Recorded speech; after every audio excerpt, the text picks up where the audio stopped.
EWPSX, the cyberbully. Let us be your algorithm.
You may even get tired of winning, and you'll say, please, please, it's too much winning.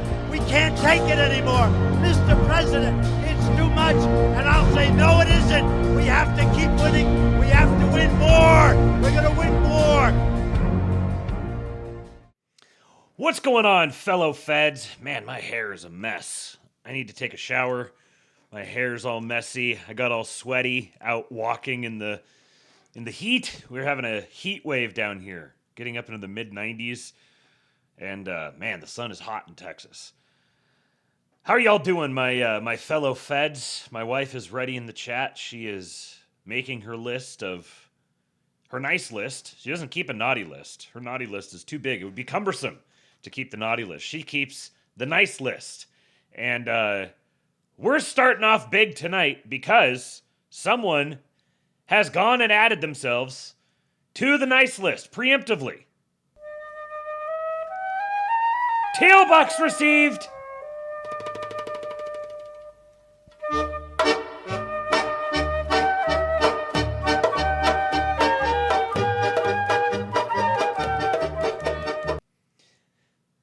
Didn't even say anything. Ozzy Steen with the $210 tip to start us off for the night. We are already over halfway to the goal for the night. So Ozzy Steen, I don't know who you are. You are a patriot. Thank you so much for that. Also, thank you to Nevsky for the 100 kicks. And then Barnden and Nematoder and Jordan Gibb all resubscribed. So thank you to all of you guys. Appreciate your contributions, your support of the show here. So what are we going to talk about? Last night we were in the King-Pilled voice chat, the King-Pilled Discord voice chat. And we wound up, I think I was in there for 8 hours last night. I came and I did a show in on my, came in and did a show on my day off. If you survive, you earn your freedom. Barden! Patriot, sir, thank you for the 5 gifted subs. Baja Be Thy Blast, Spats, Daniel Exper, Elias Shu, and Smudge. All with the gifted subs from Barnden. Thank you, sir. I appreciate you guys keeping the show going. Ensuring that I can feed and house my family so that I can come here and talk to you guys on the internet. We were in the Discord last night. I came and did a show on my day off and then went in there, and make sure you go listen to that one that I did yesterday. It was a bonus lab, but it was an important one. That's why it was a bonus lab. I feel like it hit on at least 3 prominent narratives that are, I don't know, I'm not getting enough attention. The Trump NATO narrative around the Strait of Hormuz, Trump's history with nuclear weapons, and then the actual military facts on the ground.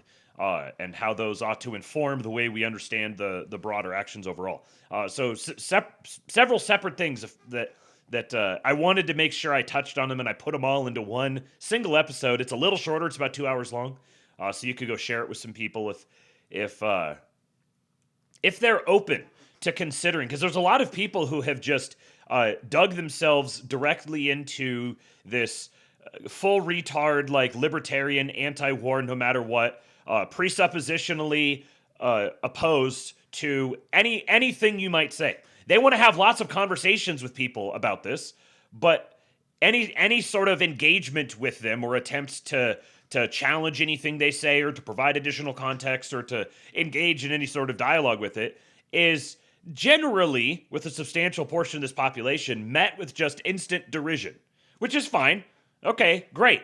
But to those who are actually open to considering that things might not be exactly as they're being presented to you by, I don't know, the Atlantic Council, I want to make sure that there's like some ability to engage in that dialogue, in that discussion. And so if there are people that you know who are of that frame of mind, then that's a good one to send over to them.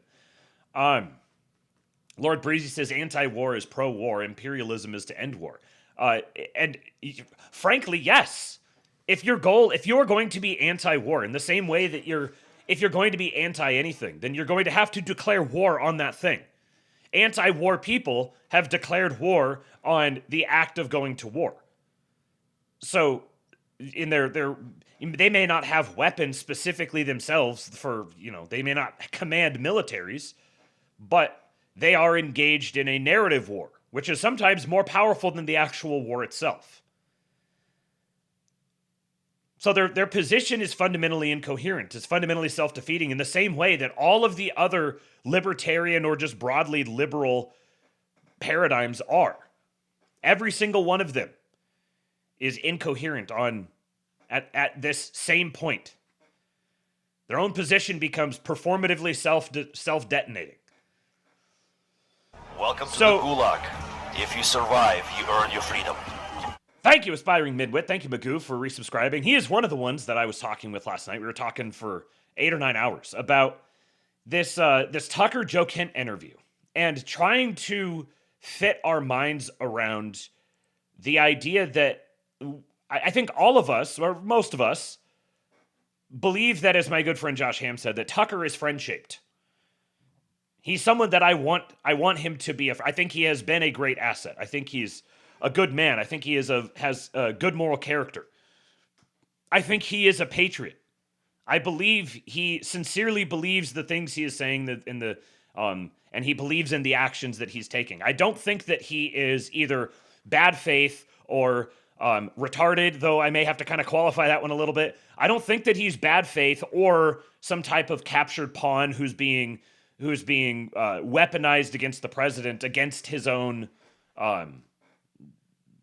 desires. I don't think he's being held hostage. Screwed Up Rebellion with the $10 tip through Rumble. I hadn't even considered the possibility of this, but thank you, Screwed Up Rebellion. He says Bobby Ballbags is a gay boy. Apparently, I don't have a tip integration to make the stuff that comes through on Rumble actually come through. I don't even know if I've set up a wallet or anything on Rumble. So thank you, Screwed Up Rebellion. There's another thing that makes Rumble a lot better than YouTube.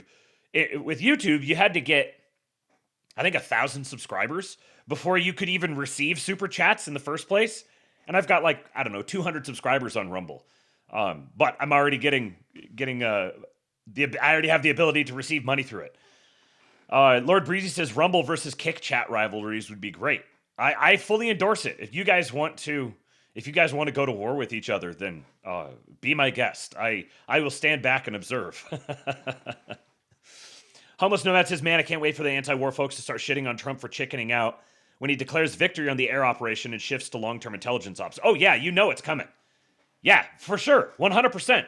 Because they either have no awareness of what's happening outside their frame, just like they don't know what they don't know, or they do know, but they're willfully ignoring it. They're willfully not even considering it, not even factoring it in. They're hand waving it.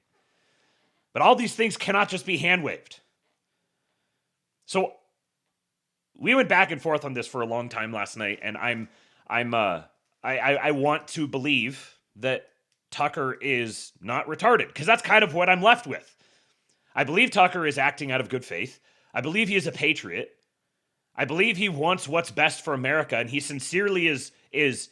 I don't think he's putting on an act. I think he's genuinely very distressed and concerned about what he sees happening, and he believes in it. He's a good guy, but Lord Almighty, is he acting retarded right now? I cannot make heads or tails of what his angle is. I mean, there's obviously the things he's saying, the arguments he's making, but I'm like, then what? You're saying all of this stuff, then what? What is the practical purpose of this big stand that you're taking right now? What's supposed to be the knock-on effect from this? How is this supposed to shore up the right-wing coalition, ensure that we can win elections, maintain momentum behind deportations and reindustrialization and restructuring global trade to place the United States at the center of it, holding all of the levers of power over it? How is what's happening right now, what Tucker and Kent are doing collaboratively, that is promoting that? Even if I put myself in their shoes and say, okay, I agree with their perception of it. They know something that I don't know. They have the smoking gun. They have the precise bit of information that would flip me from my current worldview to theirs. I'm open to that. I want to see that. Give me that evidence. Show me the thing. And all I'm seeing is just rehashed talking points that you wouldn't have to be the NCTC director to make these points. It's just repeating everything the podcast and Twitter circuit has been talking about for several weeks now. So I'm not seeing anything new being brought to bear. What is this being pivoted? What are we pivoting toward? What are we doing instead? How are we? Is there like a candidate or something that I'm supposed to support for president? Is this laying the groundwork for a presidential campaign? Is that and then like, okay, so what's the idea with like, how is this presidential campaign going to be an improvement over the current trajectory such that it's worth trying to wrestle things away from their current trajectory to make it better? Please make the case to me. And I'm not seeing it. So we're going to go through Tucker's opening monologue on his episode with Joe Kent, and then a couple of specific, like the clips that came out of it. And I'll be honest, I haven't watched the whole thing. I watched Tucker's opening monologue. I watched a little bit into their conversation, and I watched the handful of clips that I saw going around. But I've played this game. I've seen how this works. If there was something really substantive throughout the rest of it, that narrative would persist. But no, everyone is congealed around the specific talking points. And I've been very open about how much I love Tucker Carlson for a long time. I have defended him for a long time for kind of other angles of attack, but this is the first time I think I've ever listened to Tucker Carlson and been physically in pain at how retarded everything was that he was saying. And I have to keep going back. I have to keep establishing that I'm not seeing evidence of bad faith. I'm becoming disturbed at the notion of just how the mighty can fall. So anyways, we're gonna talk about that, as well as a few other things related to that. There's some stuff from Trump last night. Right after I finished the episode last night, Trump took some actions that are relevant. Daily Beast is reporting White House officials are bracing for a dramatic rupture between Donald Trump and Bibi Netanyahu. And then a couple of other bits of commentary. One of them is from Yarvin. We're going to watch a clip from the John Doyle show where he's talking about the philosophy of anti-politics. And then shout out to David Schutz on X, David Schutz 7, for tagging me in this great video. It's a 9-minute long video called Dystopian Risk Volume 16, All the World is Leverage. This is from Vincent Scott, who I've never heard of before, but a number of people that I follow him.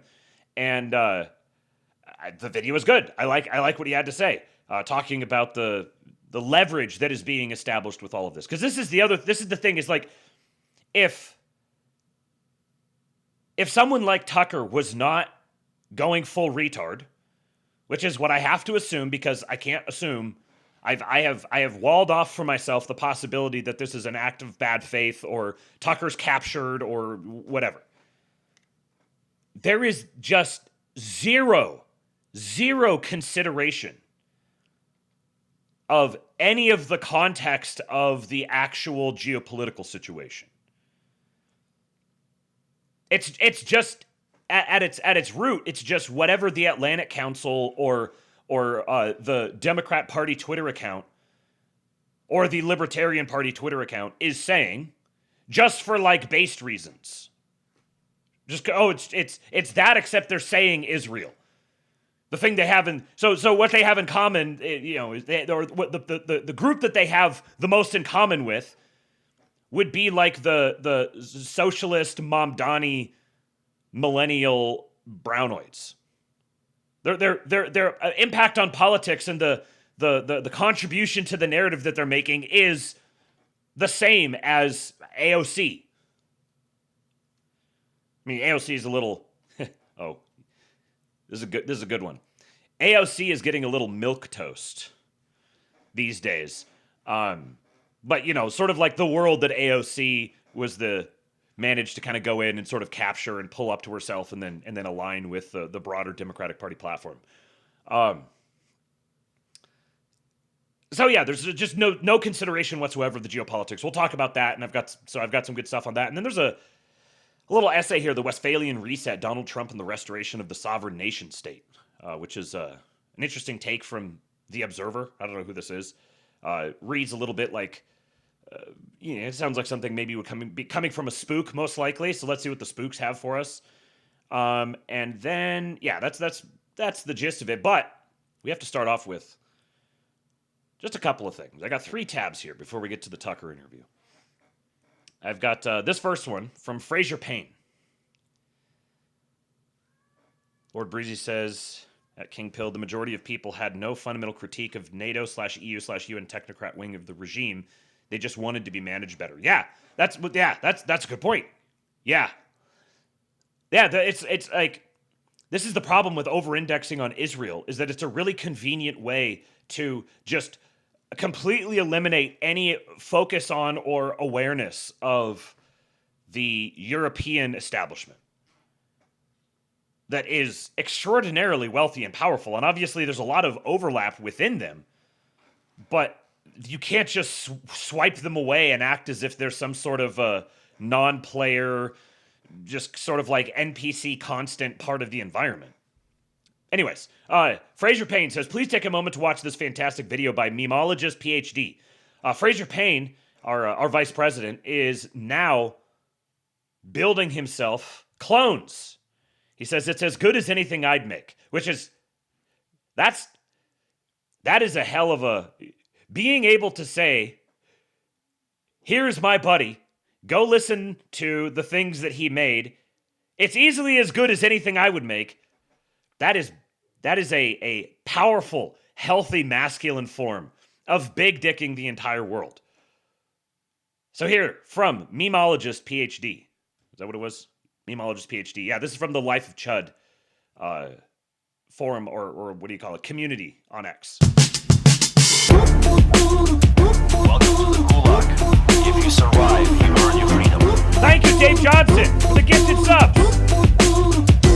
I know there's no phone and no labels to put on to this thing we keep and dip into when we need. And I don't have the right to ask where you go at night, but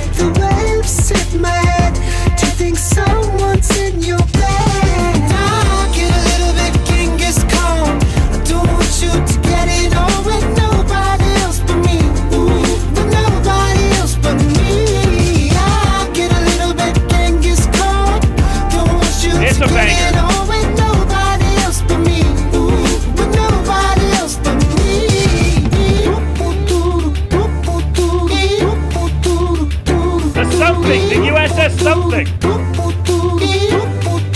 What's gonna happen? Stay glow, like with I the just something? lost the world war, and the scene slips away. It's To the Sobra! evenness I fake. It's a shit-on world, 'cause I don't really want you, girl, but you can't be free. No, sir! 'Cause I'm selfish, I'm obscene. I get a little bit Genghis No Khan. redeem! Don't want you to get it on with No nobody redeem! else but me.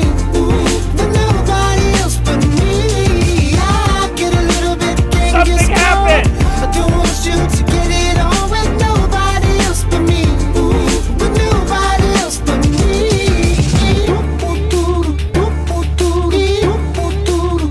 The Nothing Director. An AI video in case you're retarded. At Life of a Chud Soul. And that was made by Memologist PhD. Beautiful. We are at the pinnacle. The pinnacle of modern art is my little corner of the internet. I love it. Nevsky over here on Rumble said, Kick audio and video is not working for me. Well, I'm glad that there are other alternatives then. So if anybody else has any issues with the Kick audio or video, I'm also streaming right now on Rumble and on X. Okay.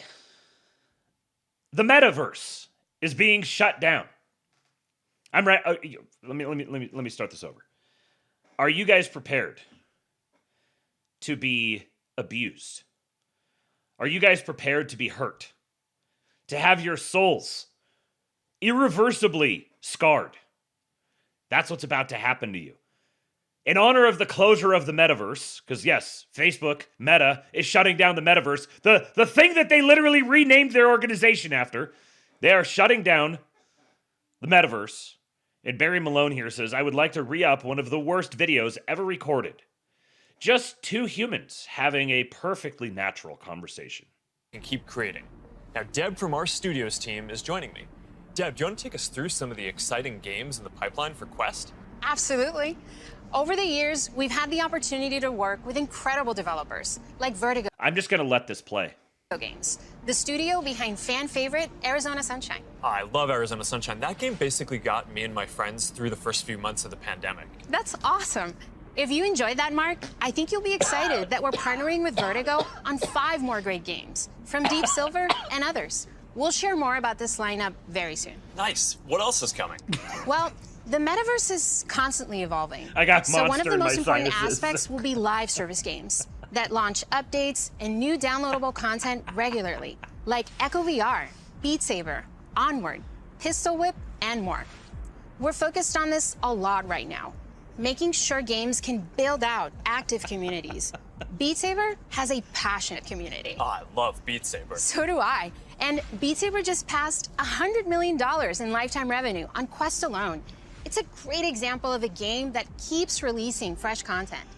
They've actually been working on evolving the way that you interact with the tracks and White feel man is them. back, baby. Also, Freezy! the team White man is back. Panicans are arguing that Ayatollah to F-35 ratio isn't high enough to be technically winning against Iran.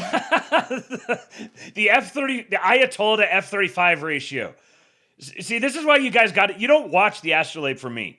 You watch the ASTROLAB for the people I share on the screen and the people in the live chat. That's why you come here. I am merely a conduit for the brilliance of you guys. The Ayatollah to F-35 ratio. That's frickin' hilarious. I'm going to use that.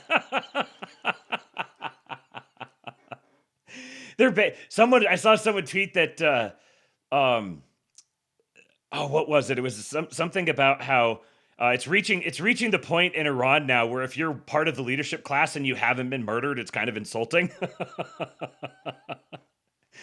Thank you, Breezy, for the $20 tip. You have been added to the nice list. I've been working on something We have to keep really doing this. Cool. You're not Check getting out this of it. Breezy earned you a respite.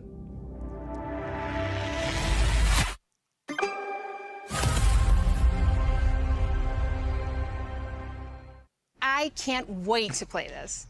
And they keep partnering with incredible artists to release new music packs all the time. Did you play the Billie Eilish music pack last month? A little more than I should have. I probably should have been working more on this metaverse presentation. Well, they have a great lineup of artists for 2022. And there's one more epic surprise before the end of the year. So stay tuned. Okay, have you played Population 1? I mean, yeah. Okay, even I can't take any more. Even I can't take any more. Oh, Homeless Nomad said up here, he said it's so funny they see more AI generated than actual AI content. And I gotta say, you know, I think the universe that I'm going to choose to live in is one in which this was actually super advanced AI for the time. This is back in 2021. This was actually super advanced AI, and they just sold it. They managed to sell it as real, and now they're like, yeah, $80 billion, whatever. No, this was not AI. This is actually, yes, this is AI, but this was presented as, this is Mark Zuckerberg and whatever her name was, sitting here having a scripted conversation with each other as a like product announcement sort of thing. I'm just glad that I live in a world where that exists. Here's some big news. See, everyone's busy talking about Iran. And meanwhile, Trump is considering forcing banks to verify citizenship, signaling a potential massive immigration crackdown measure. What's that? We're still doing mass deportations? This administration could do more than one thing at a time? No. I was told that they're in over their heads, that they have no idea what they're doing, that they've been sold off to Israel! Trump could soon force banks to take part in an immigration crackdown. What I mean by that, sources tell CNN the administration is considering requiring financial institutions to collect and verify their customers' citizenship status, something banks aren't currently required to do. One source says the new policy could come through an executive order. CNN's Matt Egan is following this story for us. So, Matt, what are you learning about how banks are responding to this possibility? Yeah, well, Omar, this does appear to be part of the Trump administration's aggressive immigration crackdown. Sources tell CNN's Priscilla Alvarez and I that the administration is considering new action that would require banks to check the citizenship status of their customers. Now, this would be something that would actually apply not just on a go-forward basis, but also to existing customers, which is pretty stunning when you think about just how many customers the banks already have. Now, this action could also require banks to check different category of documents than what they normally look at, including passports. Now, I do want to stress that nothing here has been announced or finalized. It's not clear. Do you realize,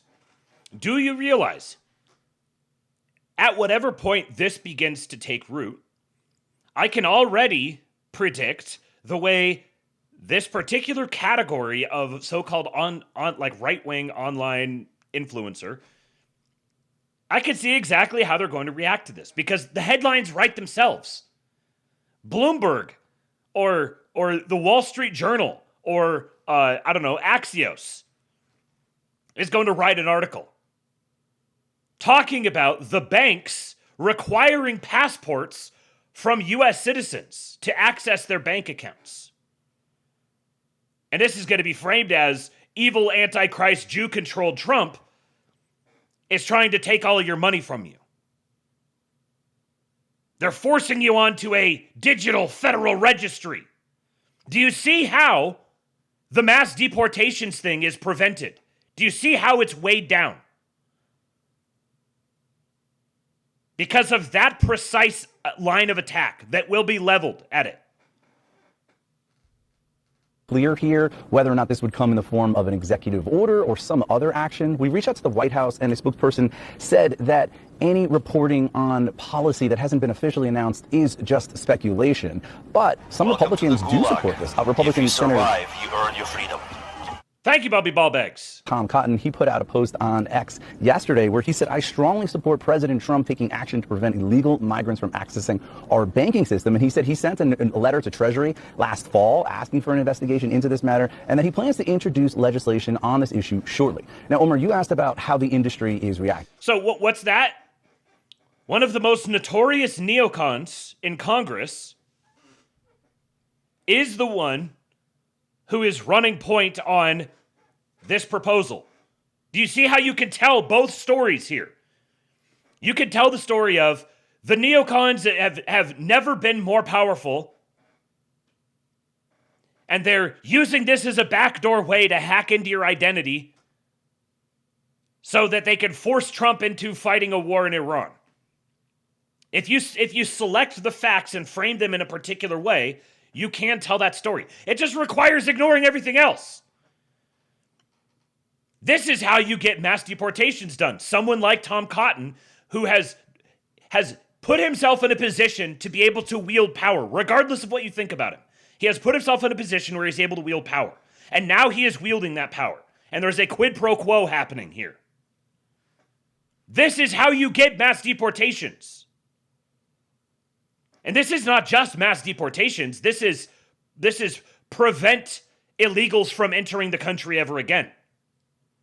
Officially, they're not really saying much, right? Representatives from major banks, from bank trade groups, they haven't commented on this. However, sources do tell CNN that the industry is concerned here because they're worried that this kind of action, it could almost compel them to be part of the administration's immigration crackdown. One financial industry source told me that verifying every bank customer's citizenship status would be unworkable. This source said it's a bad idea. We are very alarmed. Now, banks are required to... So the banks really don't want this to happen. Huh! Gee! I wonder why! No, they're just faking. They're just pretending. They're trying to bait you. You can't do anything because there's always the magical Jew hiding behind the corner. Every single thing you do to him, he's planned out ahead of time, and he actually wants you to do it to him. You must freeze and never do anything because magical Jews. Adhere to anti-money laundering rules, know your customer rules, but they don't. But don't get me started on the magical white people. Somehow we hold both of these thoughts in our head at the same time. Don't track the citizenship status of their customers. So if this did become official, that would certainly be a significant change. There's also some questions about whether or not this could discourage immigrants from keeping their money in the bank. Even undocumented immigrants, they do play a significant role in this economy. In 2023 alone, undocumented immigrants, they paid $90 billion in federal, state, and local taxes, and they had spending power of nearly $300 billion. And just this is such a tiny fraction. Leaving aside all of the just taking the numbers on their face. There's a whole big long thing about how they aren't, and it's not. I'm not even going to engage in that. Just take it on his face. Yes, accept it. I don't care. This is minuscule. This is nothing. The United States farts this stuff out of their armpits. I don't know how they fart out of their armpits, but the United States farts $90 billion out of its armpits regularly. $300 billion is a subset of a rounding error. Just one other point for you here, Omar. The president does talk a lot about cutting red tape. It's something he's very proud of, something that he mentioned during the State of the Union last night, where he took credit for cutting a record number of job-killing regulations. But this potential action related to banks and the immigration crackdown does show how, in some cases, the president has actually added new red tape and regulation where he sees fit. Back to you. Something to watch for moving forward. Matt Egan, appreciate the reporting. Well below average is how many people have been debanked for wrong thing. Right, it's right. The answer is right in the question. It already has happened. They don't need this to make that happen. They can already debank you for wrong think if they want to. Okay. Now, this is the monologue from Tucker. The opening monologue to his episode. And I ranted it at the top, so if you're just coming in, just joining, you can go back and listen to the first 15 minutes or something where I ranted about this. That my foundational, I'm for the time being, I'm locking in this position. I believe Tucker is acting in good faith. I believe Tucker believes what he says. I believe Tucker is a patriot. I believe he is a man of good character. I don't think that he has been bought off. I don't think that he has been is having a gun held to his head. I don't think those are the case at all. And what I'm left with is one of two options. Tucker is acting retarded because he's setting the groundwork for something that is so not retarded that it makes up for the retardation deficit that he accumulated. So there's some sort of, I have to trust the plan with Tucker.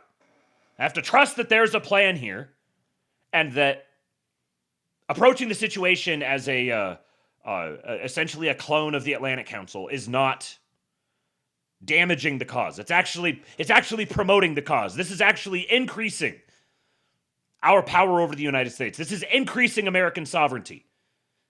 This is promoting the agenda of Donald Trump.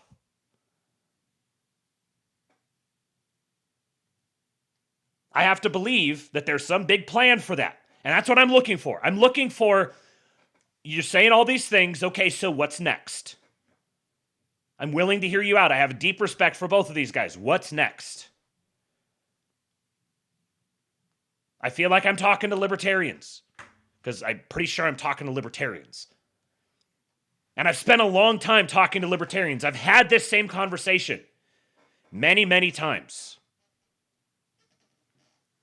It's either that or he's just retarded. And you could say that is retarded. To be a good faith, diehard, focused, principled libertarian, perhaps that falls into the category of retarded. Sure, I won't argue that. So this 19-minute opening monologue by Tucker is it's just painful. So we'll talk about it as we go. We want to start tonight with a clip from January. I'm playing this at 1 1/4, so if you need to slow it down or something like that, because it's getting too fast for you, just so you know. January of 2024. This is from this show, and this is Joe Kent, who later went on to become, until yesterday, the director of the National Counterterrorism Center. Here it is. What do you think the immediate and then longer term effects of a war with Iran would be on the United States? I just got to say, listen to the difference in Tucker's voice. It's distinctly more nasally in the older clip, as if him, I don't know if this is like being in Maine or something. I know he doesn't spend all his time in Maine, but it's like he went somewhere that totally cleared out his sinuses, or he changed his diet and has less inflammation or something like that. Kent, who later went on to become, until yesterday, the director of the National Counterterrorism Center. Here it is. What do you think the immediate and then longer term effects of a war with Iran would be on the United States? Immediately, it would be very bloody. I have no doubt that we could probably defeat some of their air defense and go in there and have another shock and awe campaign. But again, like we saw how the shock and awe campaign in Iraq really didn't actually work in the long run. So I have no doubt that we'd have some immediate results that people would cheer about here in the United States. But Iran, Persia, has always been an empire. It's been around longer than any of the other players in the modern Middle East right now, and they are not going anywhere. If we get deeply involved and deeply entangled with Iran, we are playing right into China's hands, because China would like nothing more than for us to be committing our military industrial base to a war in Eastern Europe, in Ukraine, and then to be committing our conventional military power, our blood and our treasure, back in the Middle East. That will make the Pacific, our actual border, extremely vulnerable to Chinese aggression. Or China will simply just watch us bleed out economically as we bleed out on the battlefield on these couple different theaters. It's absolute insanity. It's opening up Pandora's box. And again, for what gain to the American people? Okay, so that's a rough pause screen for Tucker there. So this is Joe Kent 2 years ago, and what he's saying is not wrong. Like, what he's saying, it is true. Each of these are good points. Absolutely, when you say shock and awe campaign in Iraq and then shock and awe campaign in Iran, and you say that these mean the same thing, contextually, we're using the same phrasing to mean the same thing, then conducting oneself with respect to Iran the way that Iraq was handled would be stupid. It would be bad. Doing it exactly the same would be bad. But for further, because of China. So he's talking about China. He's focusing on China's role that they play in this, and he's framing it up as, if the United States gets bogged down in a super expensive operation in Iran, akin to the Iraq operation, then we'll be spending money, we'll be losing blood and treasure, and China will be gaining. And on the surface, and I think this is a popular, good faith position to have, a popular concern, because it is a concern. But it's the details of all of this is what really matter. So if someone puts forth the notion, what if the war could be prosecuted in such a way that it is not going to end in a mass casualty boondoggle like Iraq did. And it's also going to be conducted in a way that doesn't just mean US ledger go down, China ledger go up. So you would have to have a much broader scope of what are the different variables that are at play here. This is just like a cable news talking point with no context around it. It's an accurate talking point, but each of those little points of context need to be unpacked. And right now, that's not happening at all, as we'll see as we continue through here. So the very first thing you notice about that clip, which was shot almost exactly a year before the current president was inaugurated, is that it was right. It was prescient. He called it. He called the general outline. Not that it was hard to call, but Joe Kent knows what he's talking about. He spent a lot of his life in that region. And he said, a year before this current presidency began, this is a big, serious country. It's the oldest civilization in the region. And if we went to war with Iran, there would be a momentary sugar high. Americans would support it because they support their own country and they certainly support their military and people would approve of it. But very quickly, you could see a process by which we got caught there, trapped there, bear trap. Hard to extricate yourself from that. And sitting on the sidelines would be our chief global competitor, China, who would be silently nodding along with a slowly spreading grin, knowing that they were the main beneficiary of what they were seeing. Okay, so this is being assumed now. A couple things. Let me say, first of all, they both mentioned the Persia, this is an ancient civilization. You're not going to be able to just go treat them the way you treated Iraq, yada, yada, yada, yada, yada. So the question that must be asked then is, were you to undertake some sort of hostile action here, then would there be a way where you could do that while also respecting and acknowledging that these aren't just like some sheep herding pushovers? That there is a deep, rich tradition here, like, you know, the president talking repeatedly about how these are tough, very smart people, negotiating with them at length for months and months and months, going back and forth and back and forth and back and forth and back and forth. And then proceeding to conduct the strikes such that they are targeting military institutions. And they're minimizing civilian and industrial damage as much as possible, while also recognizing you may have to keep escalating that, but you're providing off-ramps constantly. You have to break their will, but then you can respect their state as a civilization and say your civilization just needs to reconstitute itself in a way that can be harmonious for everyone around you, because we're not going to stay in this perpetual state of forever war here. He's going to mention Afghanistan here in a minute, and I'll say something then. Of our waste of American lives and treasure, as Joe Kent said. So we haven't reached that stage, thankfully. We're moving toward it, and everyone who's watching carefully knows that. And if you're honest, you know that. So this is a very serious moment we're in, and we're watching not just a war in Iran, but potentially a total realignment of the world and the loss, in some sense, of what the United States has globally. This could be the beginning of the end of our influence in a lot of the world, and that's just the beginning. I don't understand how you look at the events that are happening right now and conclude this is the United States losing control of parts of itself and receding back from the rest of the world. Like, this is such a convoluted thing to say. First of all, it's like, wait a second, I thought the whole idea here is we need to just withdraw. We just need to pull back. We need to focus on us.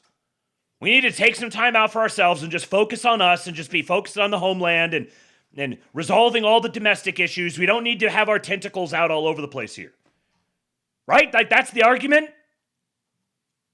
And yet, the concern here is that by the United States conducting this war in Iran, it's causing the United States to lose influence and I don't know, capacity in various places around the world. Which will, like, it's so convoluted and it's so wrong-headed, and it also reveals a, whether conscious or unconscious, absolute ignorance of many of the facts on the ground and the broader dynamics of the war, particularly vis-a-vis Russia and Europe. There's a reason why Russia and China are not putting up a big stink about everything that's happening. Russia is winning big out of all of this. And China's in a position where they kind of can't do anything about it. And I think that they're willing to accept, or aspects within the Chinese government are willing to accept a reconstitution of the relationship in a mutually beneficial arrangement with the United States, where they continue to acquire that oil. And it's the United States that facilitates that acquisition. This is a trust-building exercise. And it's delicate, but they all have mutual enemies. And there's a really natural, comfortable tension between America, Russia, and China, where each combination of two of them has reasons to be suspicious of the third one and not want to empower them too much with respect to each other. And all of them have major beef with Europe.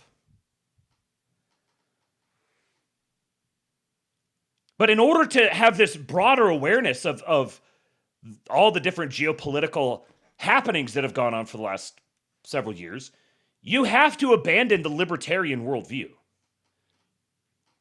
There are just going to be way too many hangups in the course of all of that. It's just completely idealistic, detached from reality, doesn't actually bear out. It's just playing with action figures in your head. And if you're stuck in that libertarian frame... Gulag. If you survive, you earn your freedom. Thank you, Nevsky, and congratulations to Well Below Average. A couple of patriots. If you happen to be stuck in that libertarian frame, then you can be like many good people that I know, acting very much out of good faith, well-meaning, sincere, honest people who happen to view the world through these libertarian lenses that make them politically retarded. So again, that's a big deal. It's starting to dawn on people, and that leaves Joe Kent as one of the relatively few people connected to this administration who said it in public. Is that good or bad? Well, it may seem good. Of course, you want to be around people who have clarity about what's going to happen next. But in practical terms, it's bad. In fact, it's always bad. Whenever you have somebody who stands up and says, don't do this, here's what could happen, and then you do it anyway, and it turns out that person was right, your first instinct is not to apologize and correct your behavior. Your first instinct is to crush the person who called it correctly. And that's your instinct because, and it's the lowest of all instincts, but it's a human instinct. That's your instinct because his correct prediction is an indictment of you, of course. And it's a way to deflect attacks on you and your own culpability by blaming the guy who told you it was going to happen before you did it. And this is So, I mean, all of this is just like, now we've gone down this rabbit hole where we should have viewed the way this rabbit hole was going to go and recognized before we headed down it that it was a dumb rabbit hole to go down. But, you know, so now he's assuming all of his own conclusions, and we're talking about what really comes down to, it's offensive to my sensibilities. And how dare you be mean to me? How dare you castigate me? So I'm going to keep escalating this with you. I'm going to dare you. Arrest me. Persecute me. Let me be a martyr for my cause. It's a long-standing fact of human life. And in the last 60 years in this country, it has been the iron law of foreign policy, which is to say, when things go wrong, the only people who get punished are the people who criticized the adventure in the first place. You can imagine General Westmoreland attacking Walter Cronkite of CBS News, and everything of Walter Cronkite, in my case, not much. But fundamentally, it was Walter Cronkite sitting very much on the sidelines saying, hey, this war's not going well. And there was General Westmoreland prosecuting the war. But General Westmoreland argued till the end of his life, in some ways successfully, that he lost the war because Walter Cronkite criticized the war. Is that really true? How many troops did Walter Cronkite command? Was he in charge of strategy? Don't think so. He was a newsreader in New York. But you can see why.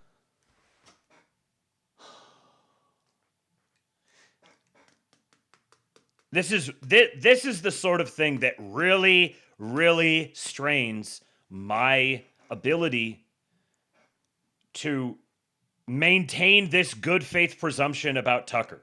Because it's like, the more I want to keep the good faith up, the more I have to increase the retard meter.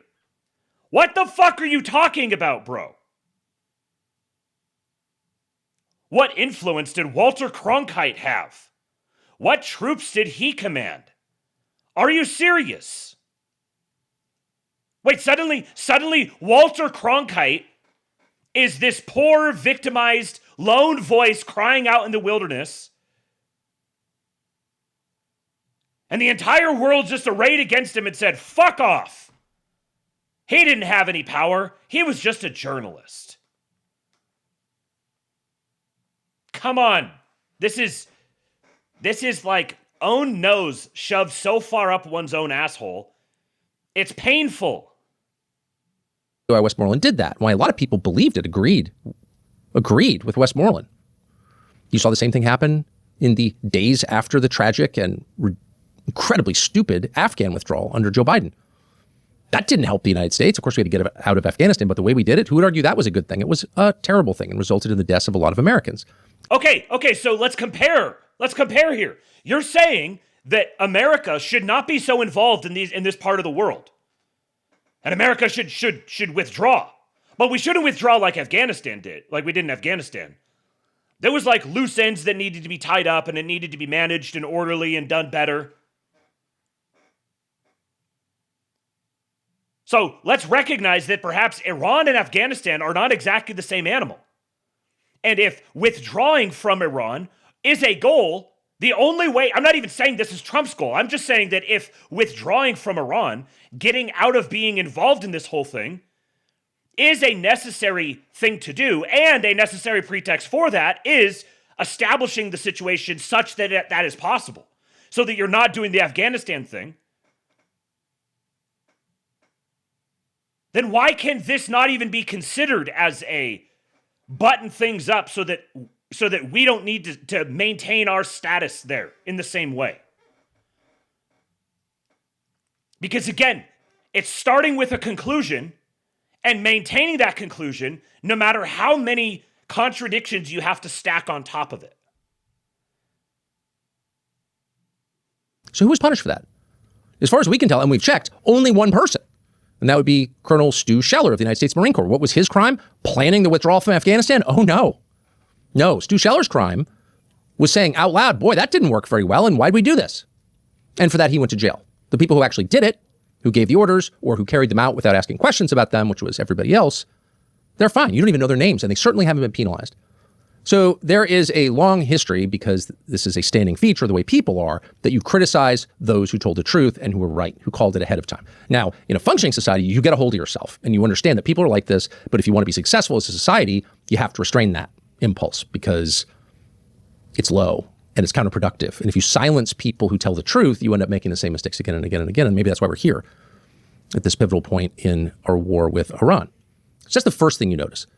Joe Kent was right. Therefore, Joe Kent must be destroyed. And there is, of course, this ongoing effort to do that, to dismiss Joe Kent as a tool of the Islamists or a leaker, or say he's married to someone who works for Hezbollah. Okay, Stu Scheller. Lieutenant Colonel Stuart Scheller was placed in pretrial confinement on September 27, 2021, after violating a gag order regarding his social media criticism of military leadership following the Afghanistan withdrawal. He was released on October 5, 2021, and later pleaded guilty on October 14, 2021, receiving a reprimand and fines rather than further prison time.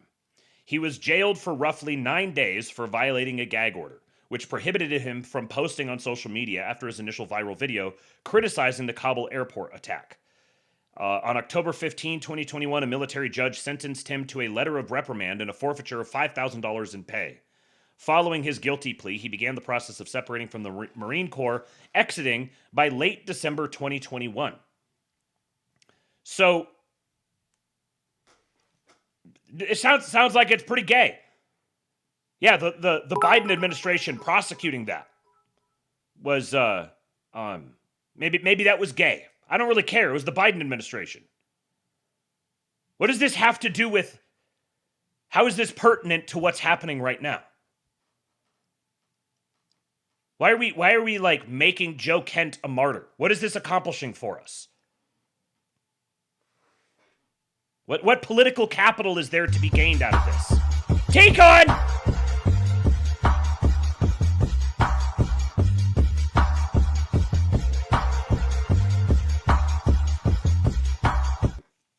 The only acceptable political theory is complete undying loyalty to Donald Trump. White men way up. Lock in. So true, T-Con. How about, The only acceptable political theory is complete undying loyalty to Donald Trump. White males way up. White males have gone through the roof. White males way up. Thank you, sir. Appreciate you for the $47 tip. We're at $277. Can we make the 400 goal tonight? Make sure you go to forum.kingpill.com and get your name on there, on the form. No purchase necessary, but you'll get entered into a drawing if we get to the $400 mark tonight. What was I talking about here? Okay, so we're talking this Stu Scheller, and he was arrested for violating a gag order and spent 9 months in prison, or 9 days in jail. Yeah, maybe it was gay. Maybe it was like, I don't know. It seems kind of, if you have a gag order on you, maybe you just like don't violate the gag order. Posting on social media about it, yeah, it was bad. It was stupid. It was really gay. You know, maybe if you're a military guy, you feel differently about this because there's like a code for whatever. I don't see what this has to do here with Joe Kent, unless the whole premise of all of this is setting up Joe Kent and or Tucker himself to be big, prominent martyrs for the cause. Lie after lie after lie, but they're all aimed at Joe Kent the man, at his motives, at his character, at his personality, at his wife. And that's by design, because none of them touch on his reason for resigning as director of the National Counterterrorism Center. Because if you focused on that, you would have to answer his questions. You'd have to answer, is this true? Is what Joe Kent, who possessed highest level intelligence clearances, who was really barred from knowing no secret in the U.S. government since he was one of our top intelligence officials until yesterday? Seems like I want to talk about this, but I've got clips that are more pertinent to this where he's talking about it with him later. So I'll just leave it for now. There is no shortage of people trying to engage with the substance of what Joe Kent said. And also, you know exactly how this shit's going to go. So you're setting yourself up to be a martyr for some sort of cause and then complaining when people are martyring you. I mean, I guess it's Tucker complaining when people are martyring Joe Kent, but you also did something really dumb. And people are saying, this is dumb. What could be motivating this? Well, let's go through the list of possibilities. It's fucking social media. This has always been a dirty game. You would know exactly that this is what's going to happen. So there has to be some great plan or some reason why it's worth doing all this, right? A pretty informed guy. Is what he's saying true? That's the last conversation anyone in Washington wants to have, so just attack him. And you're going to see a lot more of that. The people who said this war was a bad idea will be punished. And the more it turns out they were right, which is to say the worse this project goes, the more it becomes obviously counterproductive to American interests, the more vigorously they will be punished, unto and including jail. Stu Scheller went to jail. Probably not the only one who will. Well, if you decide to do a full retard routine in the middle of a war, directly calling into question the credibility and the judgment of the commander-in-chief, if you keep pushing that line over and over and over again, and you're not bringing anything of value to bear, you're not, even accepting the arguments on their face, there's no sort of okay, here's the new path that we take instead, and here's how we can overcome all the twists and turns of the downsides of that action. No. We're just going to release a statement that says this is addressed to Donald Trump, saying a bunch of stuff to Donald Trump that Donald Trump already knows, that's been just trending on social media for weeks now. So really what I'm doing is I'm addressing this letter to everyone to say to everyone, hey, Trump, you've been lied to. You've been hoodwinked. You're incompetent. You don't know what you're doing. You're leading the country into ruin. But we really believe in you. You're so powerful and awesome and everything's great except for when you suck. What's the point of this? This isn't resignation. This is a performance. And what's the upshot of this performance? Where is it going? Is there some new secret that's going to be exposed? Is there like a smoking gun somewhere that is just going to totally change the world or something? Going forward. So you should just know that and understand what you're seeing in those terms. The second thing that comes immediately to mind when you watch Joe Kent from January of 2024 talk about what would happen if we went to war with Iran is that what he said that day, a year before Donald Trump's inauguration, could have been said by Donald Trump, maybe with a different style. He was making Donald Trump's case. The case that Donald Trump has made for a very long time. Donald Trump, as everybody knows, became the Republican nominee in 2016, 10 years ago. Do you mean the Donald Trump who said, I'm going to bomb the shit out of him? The Donald Trump who said, if you fuck around, if you do something bad to us, we're going to do things to you that have never been done before? Speaking directly about Iran? That Donald Trump? Weird, that those clips don't make it into the montage. In part because he was the only Republican running for president that year out of a field of nearly 20 people who was willing to say what everyone else knew but was afraid to say, which is the Iraq War didn't help us. It hurt us. It was a dumb idea. And it went on way too long. And it became the quagmire that people like Donald Trump predicted it would be. And the American public, so relieved to hear the truth about something they already knew, made him the Republican nominee despite maybe some concerns. But they did it because, hey, he was right. And he's the only one brave enough to say so. And Donald Trump made varieties of that case for the next. When he says the American people, he's saying me. Listen to what he says here again and recognize he's not talking about the American people. He's talking about himself. Didn't help us. It hurt us. It was a dumb idea. And it went on way too long. And it became the quagmire that people like Donald Trump predicted it would be. And the American public, so relieved to hear the truth about something they already knew, made him the Republican nominee despite maybe some concerns. But they did it because, hey, he was right. And he's the only one brave enough to say He's so. talking about himself. And Donald Trump made varieties of that case for the next 10 years. And in many cases, specifically about Iran. Because Trump has seen, long before most people in Washington, before almost anyone in Washington, the big picture, the outline, which is this is a contest between the United States in the West and China in the East, a rising power that matches or maybe exceeds our economic power globally. And we have to figure out how to apportion power. And we don't. Okay. You guys are just banging in the chat. Colin Ross says Trump was elected because of immigration, not his stance on Iraq. That's a very good point. Thank you for reminding me to say that all of these anti-war people, the whole anti-war constituency, wants to believe that that is the thing, that they are the ones, we're the ones in this coalition who delivered the victory. We're the ones who brought it. If it wasn't for us coming alongside Trump and lending him our considerable political influence, then there's no way he would have won. Now, that's not to say that the anti-war voices aren't influential. Yes, they are influential, obviously. But the only reason they were influential on behalf of Trump was because Trump was already there. They were joining the winning coalition that he created himself.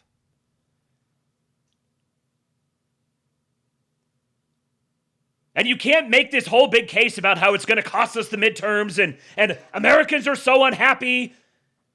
And then also just totally hand wave any polling evidence whatsoever that says the exact opposite story. When the polling says that Trump's poll numbers are down, then we need to talk about the polling as a big issue. But when the polling says the base agrees with this 100%, nobody cares, well, then we ignore that, because at the end of the day, all we're talking about is just my perspective. My view is the only one that exists. Colin Russ says, Ann Coulter said immigration was a $100 bill laying in the street for any candidate to pick up. Ninja Spade says, people think peacemaking equals peacekeeping. Nah, bitch. Homeless Nomad says, the idea that China matches us economically is literally deranged. As is like being borne out in real time over the last few months. There was a couple other comments here I wanted to read before they got away too far. Man, you guys are flying. Straight Buster Says Don Quest's Law, a podcast that doesn't start off explicitly pro-Trump inevitably becomes anti-Trump. That is a banger. Shouts out Fenris Unbound. Fenris Unbound with a heater. Don Quest's Law, a podcast that doesn't start off explicitly pro-Trump inevitably becomes anti-Trump. Ooh, I think that one's got some staying power.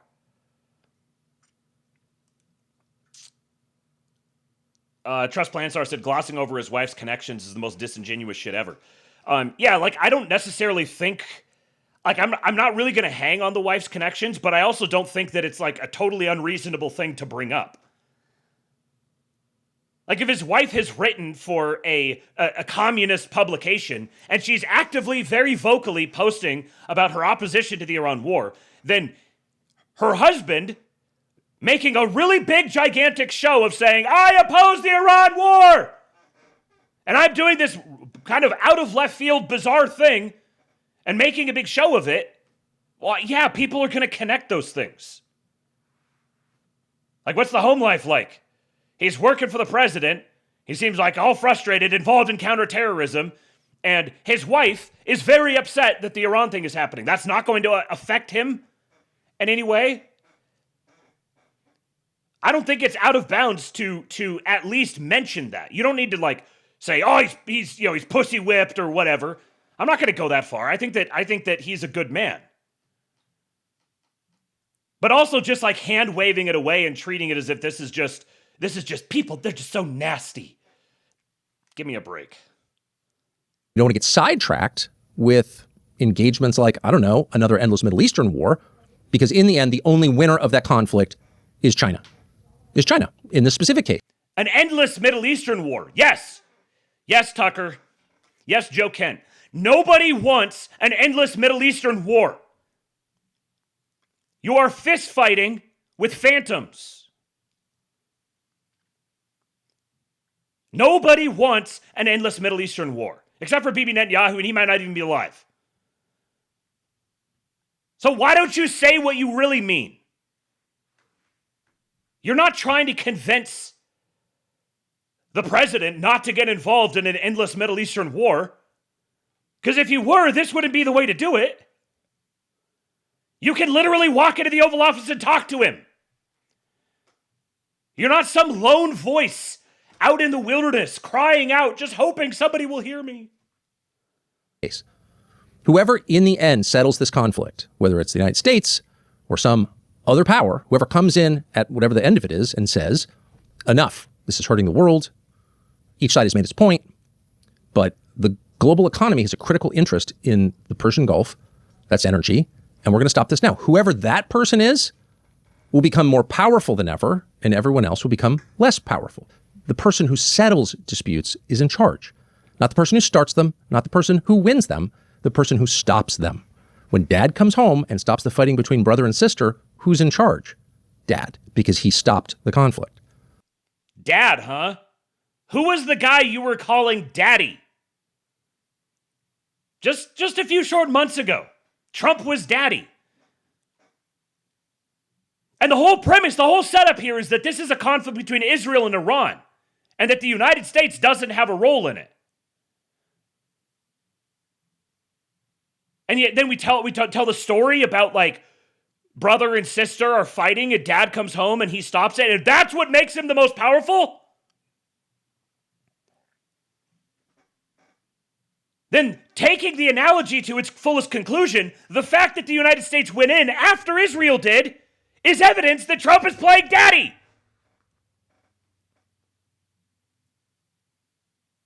I'm not like wildly reading between the lines here.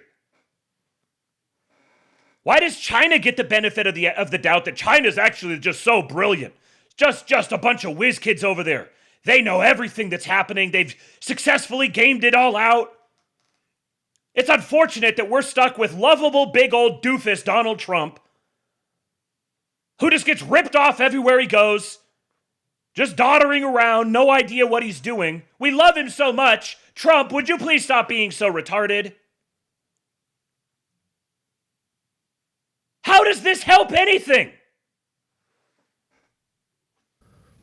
All of which is to say, if at the end of this conflict, it's China that comes in, China, which has a vested interest in what happens in the region since they're a major consumer of Gulf energy, if it's China that comes in and restores the energy flows out of the Persian Gulf and restores some version of peace, gets the fighting to stop, then China is in charge of the Persian Gulf. That's just a fact of nature. And so a lot is at stake, as Joe Kent knew, as Donald Trump knew. And so the question is, how did Donald Trump, after 10 years of saying one thing, do in the pivotal act of his presidency exactly the opposite? That's not the pivotal act of his presidency. Now, I will grant that this is a very big act, for sure. And it has the potential in some possible futures of being the pivotal act, but declaring it the pivotal act now is, again, assuming your own conclusions.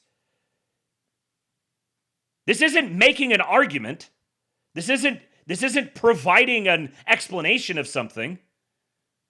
This is just defending a conclusion that's already been made without providing the evidence that produced the conclusion. Not just an academic question. It's not the beginning of a conspiracy theory about some shadowy lobby. It's the most important question we face, because this is not the first time the United States has entered into this kind of war against the wishes of its own population and in clear contravention of its own interests, against its interests. This isn't good for us.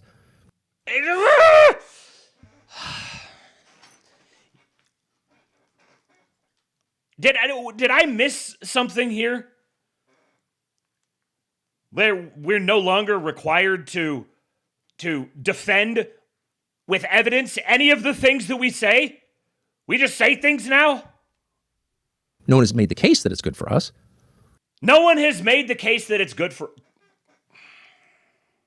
And increasingly, as the days pass, it becomes obvious to everyone why it's not good for us. And if you don't believe that, then check the prices of food and gas fuel. prices. Oh, I see. Okay. And everything you buy, because everything you buy is dependent on the price of energy and the production. Oh, man. Someone tell Trump! Get the White House on the horn! Tell Trump! The price of everything depends on the cost of energy. Why is he wasting his time securing control of one of the most important trade routes in the world? That's the source of energy for his biggest economic competitors. Someone tell Trump! And fertilizer, both of which are affected almost immediately by the closure of the Straits of Hormuz. So we did this again. It's not exactly clear how or why we did this, but we need to find out. And there is great resistance to finding out. And you've noticed that in the last... They have said over and over and over again. They have told you precisely what their end game is. They haven't given you every little detail about how that's going to happen. Because, spoiler alert, they don't have a mind meld with you. If they tell you, they're telling everyone. You aren't entitled to the most classified information with respect to an ongoing military operation.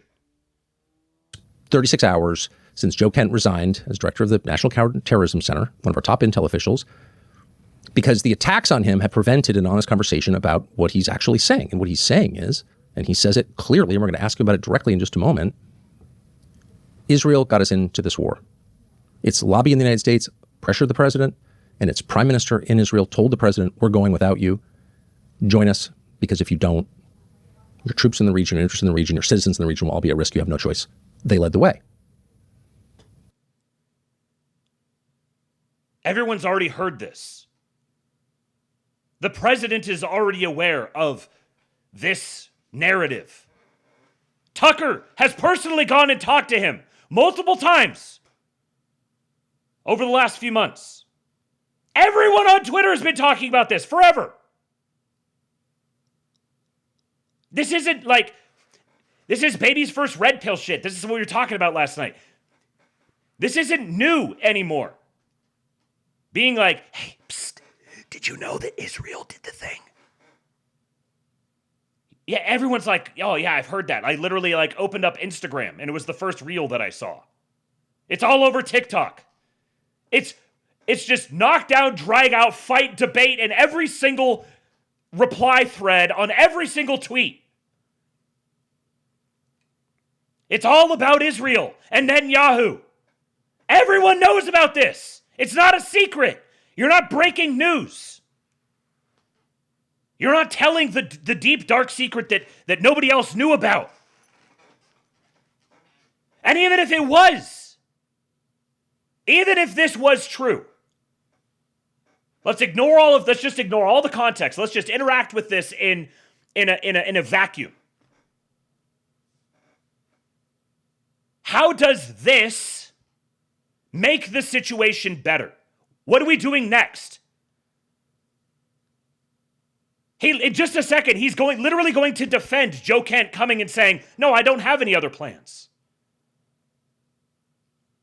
No, I'm not like trying to start a media career or anything. I don't even have any other plans. What do you mean you don't have any other plans? Then what was the point of all of this? He says he was with him for the last 24 hours. The dude resigned like 48 hours ago. So the first thing he did was fly to Maine to go hang out with Tucker. While everyone is saying, well, hold on a second. These leaks that he's being accused of, well, was he leaking to Tucker? Because I would assume the whole thing's bullshit. But if he's going to, while that's all happening, make a beeline for Tucker's and immediately sit down for an interview like this, then you can't be like, I'm being persecuted. They're falsely accusing me of leaking. Maybe don't do everything you possibly can to make it look like that's the case. Forcing everyone who knows you, who thinks that you have a good character, that you're a good man, that you're a patriot, to have to like put their own credibility on the line and like stick their necks up for you and be like, yeah, I know it looks really bad, but it's for a good reason or whatever. And I don't even think it would be a bad thing if they were leaking. Depending on what the goal is. Are you doing this patriotically? I'm open to that. I'm open to someone making the case for that to me. But none of that is happening. We're just getting like 6-week-old X talking points just rehashed over and over and over and over again. That's Joe Kent's position. And rather than push back against that and say, no, actually, he's wrong, they're telling you to shut up. And why are they doing that? Well, there's only one reason people ever become hysterical and slanderous, start screaming at you rather than answering you. It's because they're lying. Tucker, sir. I apologize for my screaming at you. I'm passionate about this because I have liked you for a very long time. And I have defended you when people thought you were being a retard. Can we take what you just said and apply it to you? Let's listen to that again. That's Joe Kent's position. And rather than push back against that and say, no, actually, he's wrong, they're telling you to shut up. And why are they doing that? Well, there's only one reason people ever become hysterical and slanderous. There's only one reason why people ever become hysterical and slanderous. You know, like accusing the president of being a retard and having no idea what he's doing and directing the entire United States military on a fool's errand while it's actively happening. Start screaming at you rather than answering you. It's because they're lying. Because they're lying. If they just start screaming at you rather than answering, you should just assume that they're lying.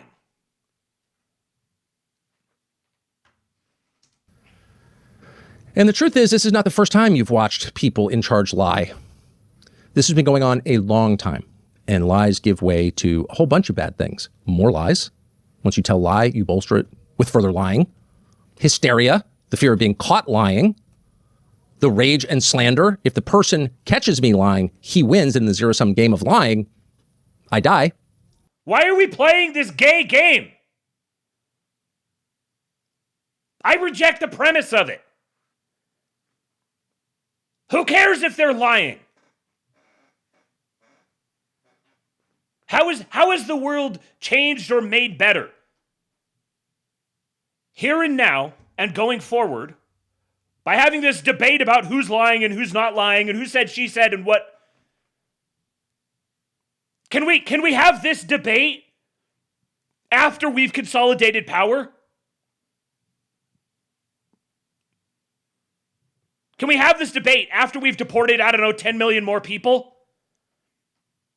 Can we have this debate after we've re-engineered the global trade networks to just funnel money into our coffers? Can we have that debate then?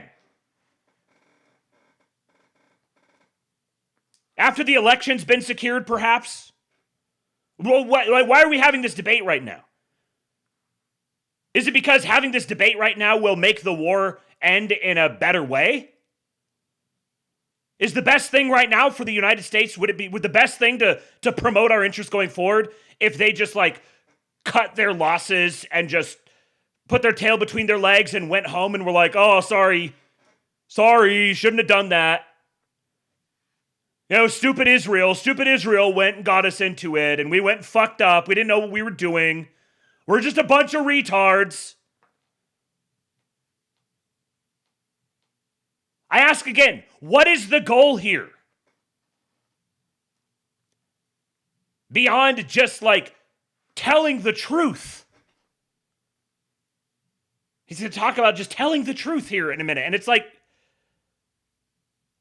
oh, look at me, just the mere journalist bravely telling the truth.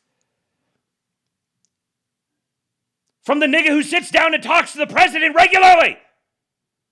You go on the attack to cover your lies, and bad judgment. You can't make wise decisions on the basis of lies because they're not true. They're not based in reality. That didn't actually happen. Or in this case, it did happen, but you're pretending it didn't. So a country based on lies, like a family based on lies, like an individual life based on lies, cannot succeed. In fact, it's hellish, as all of us have experienced in our lying. And so the only way out of this is to stop lying, is to tell the truth now. The only way out of what? A war that we're winning? The only way out of this. Motherfucker, the water's shallow. Stand up.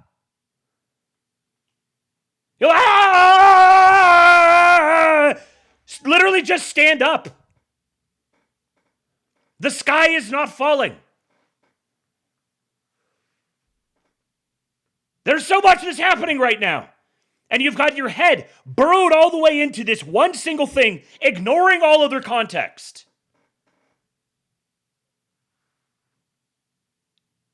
And I'm still waiting to see some sort of benefit or some sort of upshot or some sort of plan. Probably 63 years after we should have started telling the truth, but it's never too late to tell the truth now about everything. Because it's never as painful as you think it will be. It's actually an act of liberation. In fact, it's the only real act of liberation. Telling the truth sets you free because the truth itself sets you free. That is always and everywhere a fact. Is this Trump is trapped? And so he just wants Trump to tell the truth? He just wants Trump to come out and throw Bibi under the bus? Again? Toward what end?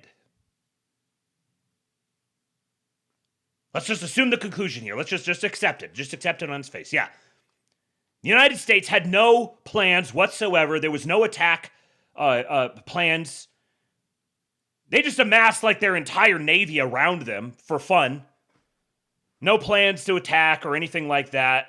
And then suddenly Israel's hey, motherfuckers, you better help us. We're about to go attack, and you better have our back because you know how bad it'll hurt you if we don't, or if you don't. Oh, okay. Oh, quick, press the do something button.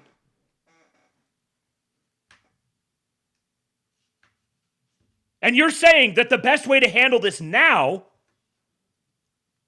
is for Trump to come out and go up to the microphone and say, my fellow Americans, I fucked up. I'm telling the truth. Is this is the goal here to get Trump to resign over this? I don't understand I don't understand what the the plan is? Is this a J.D. Vance, like, we're going to get Trump to resign so that J.D. Vance becomes president? Is that the angle? Is this preparing for a J.D. Vance versus Marco Rubio primary and laying the groundwork early so that Rubio can run as the successor to Trump and Vance can run as the run against Trump, basically? As like the new face of MAGA. Like, this is the sort of thing that I'm left speculating about because literally nothing else makes sense. And the longer you delay doing that, the more horrible the consequences of your lies. So let's hope that tonight, with this conversation with Joe Kent, is the beginning of the long overdue truth-telling, which is the only thing that will save this country. And one final note about Joe Kent, who I spent the last 24 hours with. Joe Kent's resume hardly needs explanation because everyone is aware this is a man who deployed on 11 combat missions to the global war on terror. This is sort of the perfect representation of the GWAT generation. This is one of those guys we often celebrate but too rarely hear from, who we sent out to fight the so-called war on terror that began on 9/11. And it's an entire generation of men who look and sound, for the most part, very much like Joe Kent. So the implication, of course, he doesn't care about security or he's soft on Iran. Joe Kent spent, well, the majority of his 20s and 30s fighting Iranian proxies and watching his friends get killed by them. So this is someone who's actually earned the right to speak about Iran and the war on terror. And of course, he was the director of the National Counterterrorism Center. So he's thought a lot about terrorism in this country and the blowback from events like this. And we're going to ask him about that as well. But then why doesn't he bring anything more to bear than whatever I might get from a generic commentator on Twitter? I was looking forward to this whole thing. And I was busy. I had to do a show and I didn't have time to sit down and listen to it myself. And so I'm waiting to see, okay, where's the big thing that comes out of it? I go watch. I have time to watch the clips real quick that have come out. And I'm like, these are the only clips anyone's sharing. Literally, this is all that he had to say?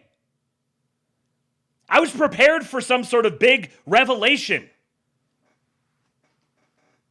And not just kind of like, oh, like I saw some shit, and there was stuff that was happening to me, and here's Candace Owens' talking points. But the other thing to notice about Joe Kent, and it may be his defining factor, is that he doesn't slander anyone. His resignation letter was not an attack on Donald Trump. It was not an...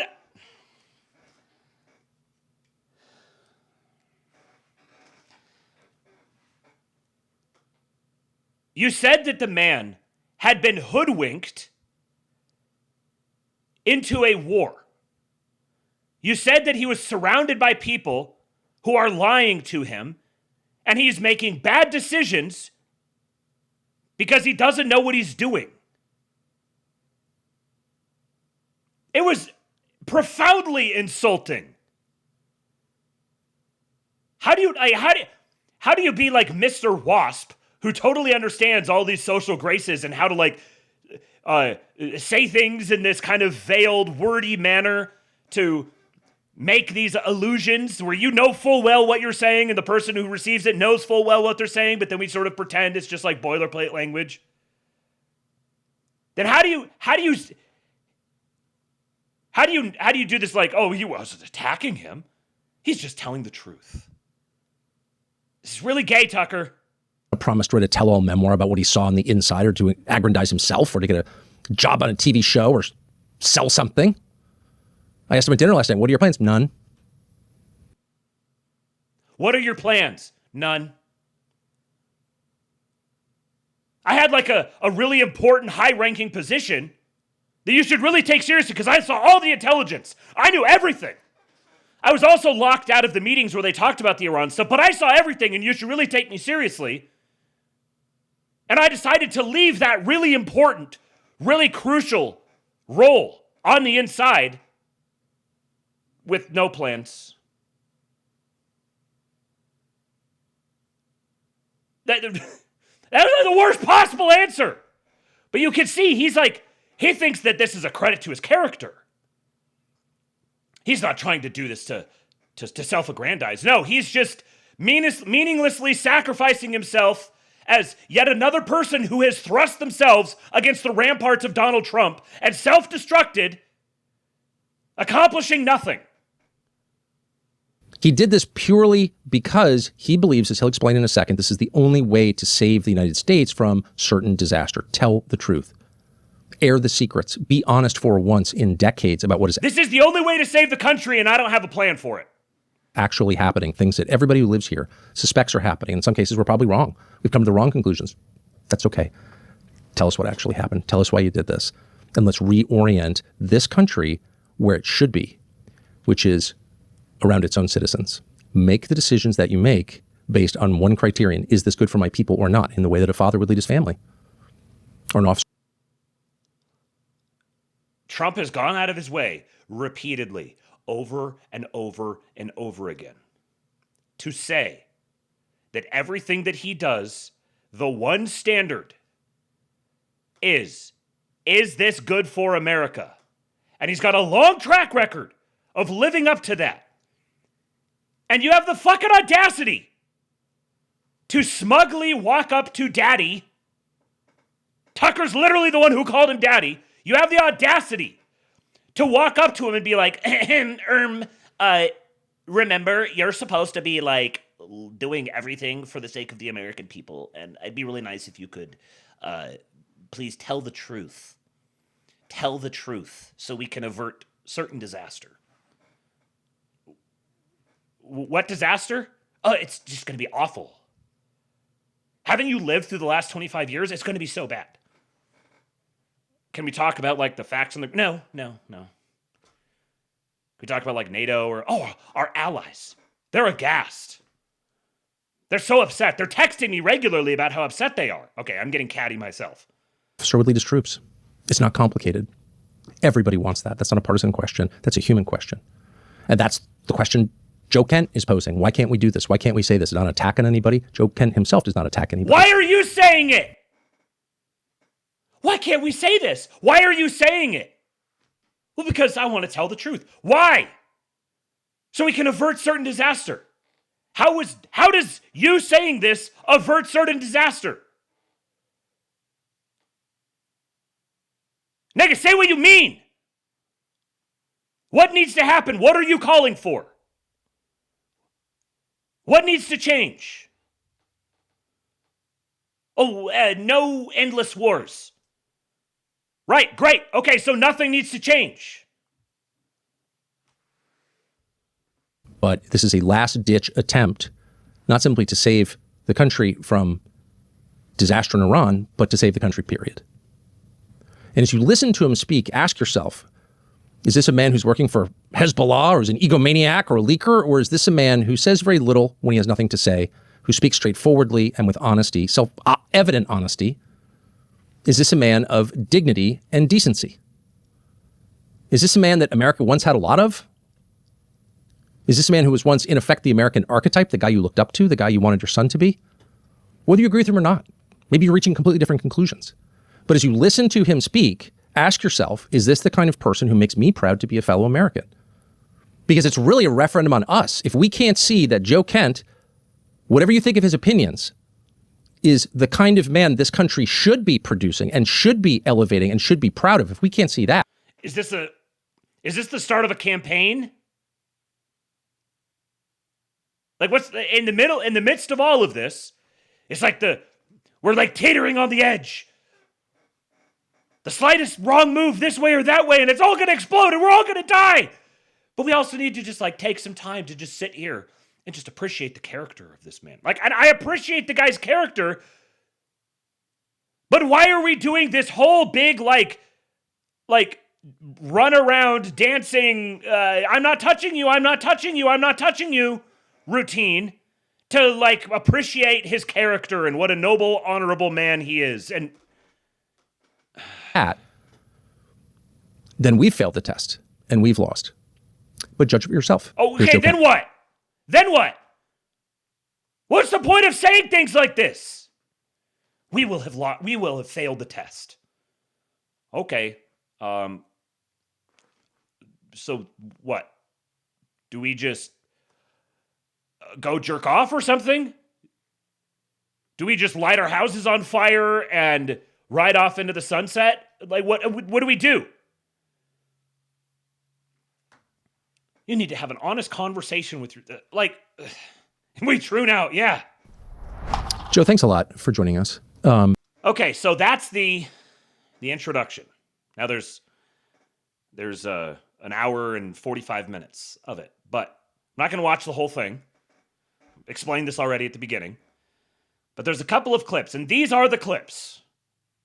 These are the clips that both the pro-Joe Kent and anti-Joe Kent, if you want to frame it up that way, are consolidating around. This is clip number 1.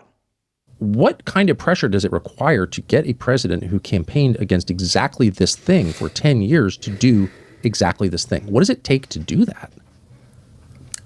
I wish I knew definitively. I think there's two potentials, there's two schools of thought.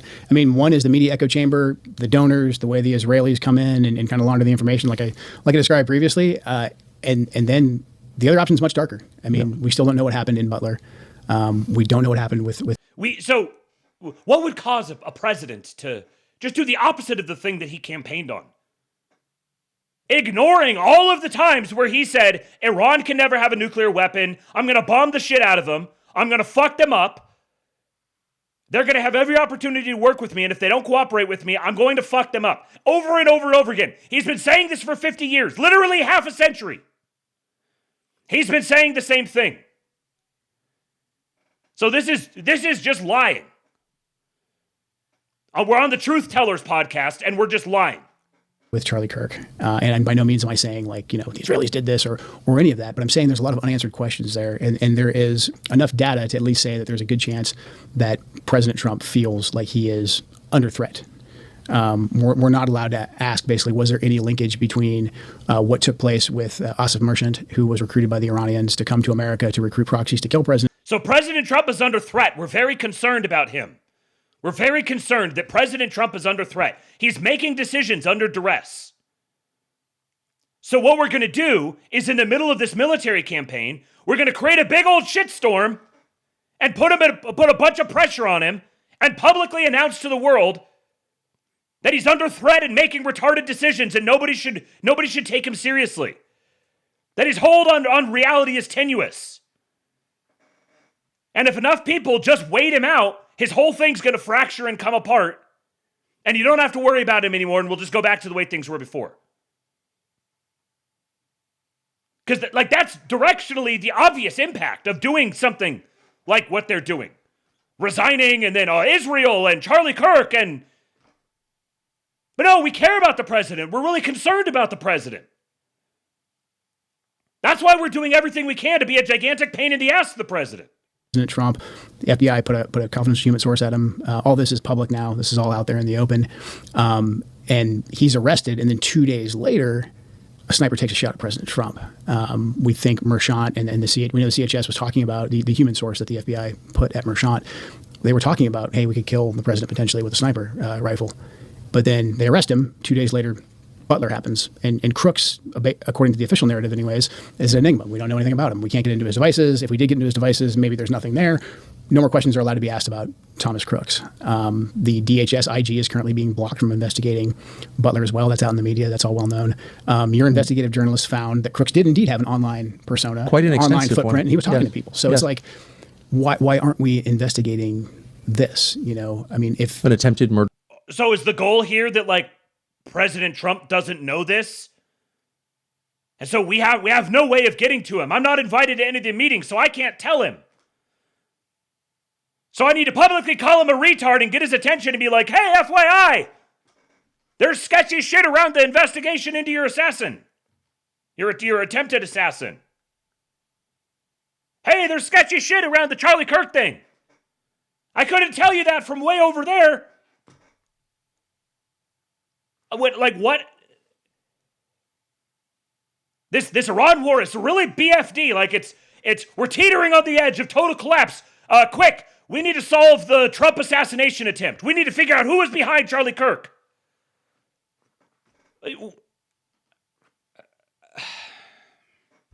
Murder of a presidential attempted candidate? murder of a presidential candidate, and then there's another assassination attempt. There's been multiple public breaches of President Trump's security over the last year. And then, Charlie Kirk is killed publicly in a very horrific way, and we're not really... Hey, FYI, everyone! The president isn't well defended. If you guys want to go kill the president, it's actually pretty easy. He's surrounded by traitors who are hiding it from him. What, am I wrong here? How is this not just the effect of anything that's being said? What about this is helpful? What about this is promoting the maintenance of the Trump coalition? Keeping the pressure on GOP Congress to pass the SAVE Act? How does any of this promote that? Hey, everyone, just so you know, Trump could get killed anytime.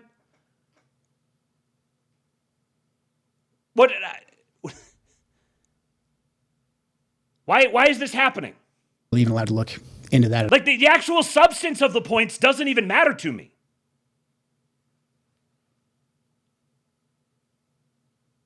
Hey, the investigation needs to be conducted better. You need to yell online more about having a better investigation or something. Hey, Trump, you need to stop paying attention to the other stuff you're doing and you need to focus on this. And maybe that's true. Again, I'll just accept the argument. Yeah, Trump isn't paying enough attention to all of this, and he ought to. Well, there's no way that just publicly self-immolating is the best way to go about ensuring that happens. At all. And Charlie Kirk was one of President Trump's closest advisors, and he also advocated heavily against a war with Iran. He was in the Oval Office in the lead up to the 12-day war. I wasn't particularly close with Charlie. He was very gracious to me when I was running for Congress, very, very supportive. So we knew each other. And the last time I saw Charlie Kirk on this earth was in June. Now, I'm going to say two things that kind of are at odds with one another. On one hand, both of these guys knew Charlie Kirk personally.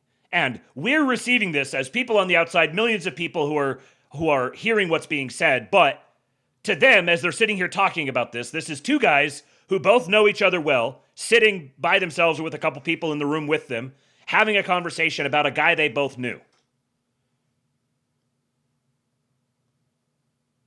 So that being said, I'm not gonna really go hard against this, but it's just getting really old to have all these different people just pulling up Charlie Kirk. Oh, Charlie Kirk said this to me. Charlie Kirk wouldn't have wanted that. This is what Charlie Kirk believed in. It's been done so much. It just kind of feels gross. And again, I recognize this is two friends of Charlie Kirk who knew Charlie Kirk well, had a good relationship with him, who are talking to each other about their friend who died. So and it just happens to be it's being recorded and published. So again, I'm not going to accuse them of cynically using their friend's death. I'm just saying that this doesn't hit anymore.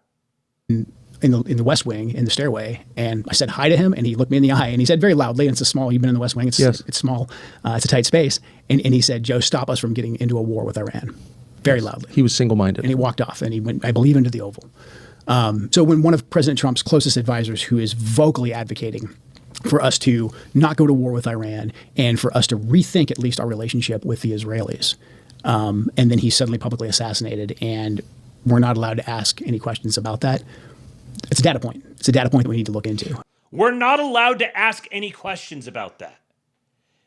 Literally all anyone has been doing for months is asking questions about that. And for what it's worth, this is Charlie during Operation Midnight Hammer. And you might say, Charlie, do you support or oppose this? I support President Trump. That's my answer. I know the man. He's the commander-in-chief. He's the man for the hour, and he's had the weight of the world on his shoulders. So in a situation like this, I support my friend, and he's had my back and I have his. That's my perspective. By the way, I also look at this and I say, And I understand the arguments of people that, oh, don't intervene and all that. I get it. But boy, have we not exhausted so many diplomatic channels and options. Here is Netanyahu, 261, praising and congratulating President Trump. Play cut 261. That is the man everyone wants to appeal to justify their opposition to not just the war, but really functionally just to Trump himself. Because on one hand, these issues are pretty complicated. There's like lots of different layers and things to consider and all that. And on the other hand, it's really straightforward. What they're doing I'm going to say all the same things that Ann Applebaum and John Bolton and the New York Times are saying, but I'm going to do it for an Israel reason. That doesn't so you've put yourself now in the same camp as fucking Hassan Piker and Ann Applebaum and the New York Times.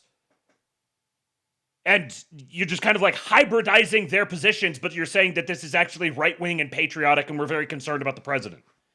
And you're appealing to the guy who, when put in the exact same situation, said, at the end of the day, I trust my friend, Donald Trump. He knows what he's doing. He knows what's going on. He's aware of all of these different elements at play. And at the end of the day, he's the one who is elected to manage this situation. And so cards down, I'm going to truce. And also, he also said, it's not like the case against military action against Iran is just wholly inappropriate and beyond the pale. So anyone who's appealing to Charlie Kirk to justify their opposition to what's happening right now is being disingenuous. This is picking up from basically that same spot. Hold on, let me slow this down. I won't play it on 2x. I think it's just a couple more clips. Do you mean when you say we're not allowed to ask any questions about that? We've been told that this individual, Robinson, is a lone gunman, and maybe he is. But the investigation that I was a part of, the National Counterterrorism Center was a part of, we were stopped from continuing to investigate. And the FBI will say that they stopped that because they wanted to turn everything over to the Utah state authorities. Everything's going to trial. It's very, very sensitive.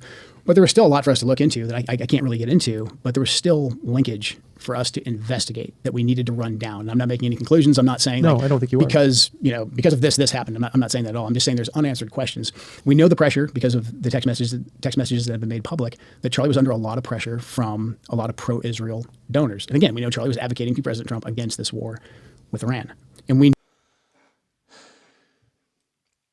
So, Tyler Robinson has a trial coming up. And if I was Tyler Robinson's defense attorneys, I would be dancing a fucking jig right now.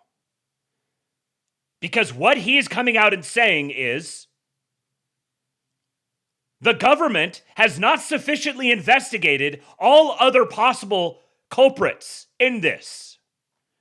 So the prosecution against Tyler Robinson is being done on faulty grounds. I think it's called let me pull up my my true crime documentary credentials. It's like the Brady Rule or something like that. When it's like biased prosecution. It's prosecution that's been hiding evidence that could be exculpatory. That's the effect of what he's doing. Again, I don't care what his intentions are, but the effect of what he's doing is weakening the case against Tyler Robinson. We knew at the end of the 12-day war, at the end of Midnight Hammer, that the Israelis were going to come back and ask us to go back to war again. Right. So we have a lot of data points between Butler, the assassination attempts against President. We knew that they were going to ask us to come back and do it again. And am I supposed to believe here that President Trump didn't know that? Is some of that intel that Joe Kent was uniquely privy to, along with the rest of the fucking internet? But Donald Trump is so isolated and closed in that he didn't know. He was like, oh, this is going to be the end of it. President Trump, the breaches of his security, what happened to Charlie Kirk. Can I just ask you to pause on the Charlie Kirk? Why I write the right.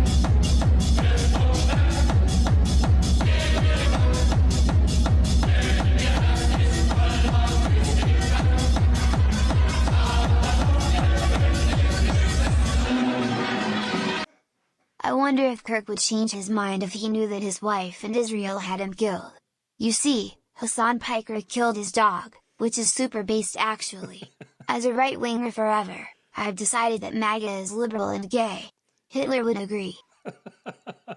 Adolf Hitler, if you can hear me, please save us. Adolf Hitler, if you can hear me, please save us. Thank you, Why I Write the Right. Because it upsets me to hear what you're saying, to be reminded that he was murdered, but also to hear you confirm what was reported in the media several months ago, that your office had been blocked from investigating his murder. That does not make sense to me. I don't understand why you would ever turn down. Your Honor, on episode blah, blah, blah of the Tucker Carlson show, Tucker Carlson said to his guest, Joe Kent, that the National Counterterrorism Office was blocked from investigating the Charlie Kirk assassination. We believe that the government has not sufficiently done its due diligence to put together the case against our client. They literally just have to play this interview. Help in an investigation from a U.S. agency with a lot of experience in gathering intelligence on things. That's your job. The FBI will say, and the DOJ will say, that because it's an ongoing case, it's a Utah State case, that back off, they've got it. They've got a smoking case. They've got the fingerprints on the gun, and they've got the case. But the FBI was involved in the case. The FBI was involved. The FBI's basically said that they're deferring to Utah because it's now a state case. But they've established a precedent for federal investigation of this crime. Yeah, and the National Counterterrorism Center's mandate is to investigate any foreign ties, to see if there's potentially any foreign ties. If we don't find any foreign ties, we back off. What I'm saying, without getting into too much detail, is there was more for... Here's the other thing, and this is, if you understand the federal agencies and you understand how to grade on a curve within the federal agencies, even when you're not accounting for corruption and evil and intentional subversive agents suppressing things, not even accounting for that, just baseline government bureaucratic processes, the man had been in the position for a month when Charlie Kirk was shot. He'd been in the position for a month. He just got there. Total. He was in his position as director of the National Counterterrorism Office, or Center, for August, September, October, November, December, January, February, March, seven-ish months. Total. That was the extent of his time there. And part of his claim is that on all these things, I just wasn't getting information on all of it. I was blockaded. I couldn't get anywhere.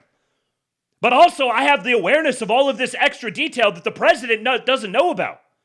The president's been lied to, and I know about it, even though everywhere I go, I'm getting stonewalled, and I can't get into anything. It doesn't seem... Again, totally accounting for handicapping for corruption and bureaucracy and all that stuff within the federal agencies. The FBI saying this is currently a state case and we can't go public with any more because the state needs to prosecute their case first. And we don't want to color that prosecution.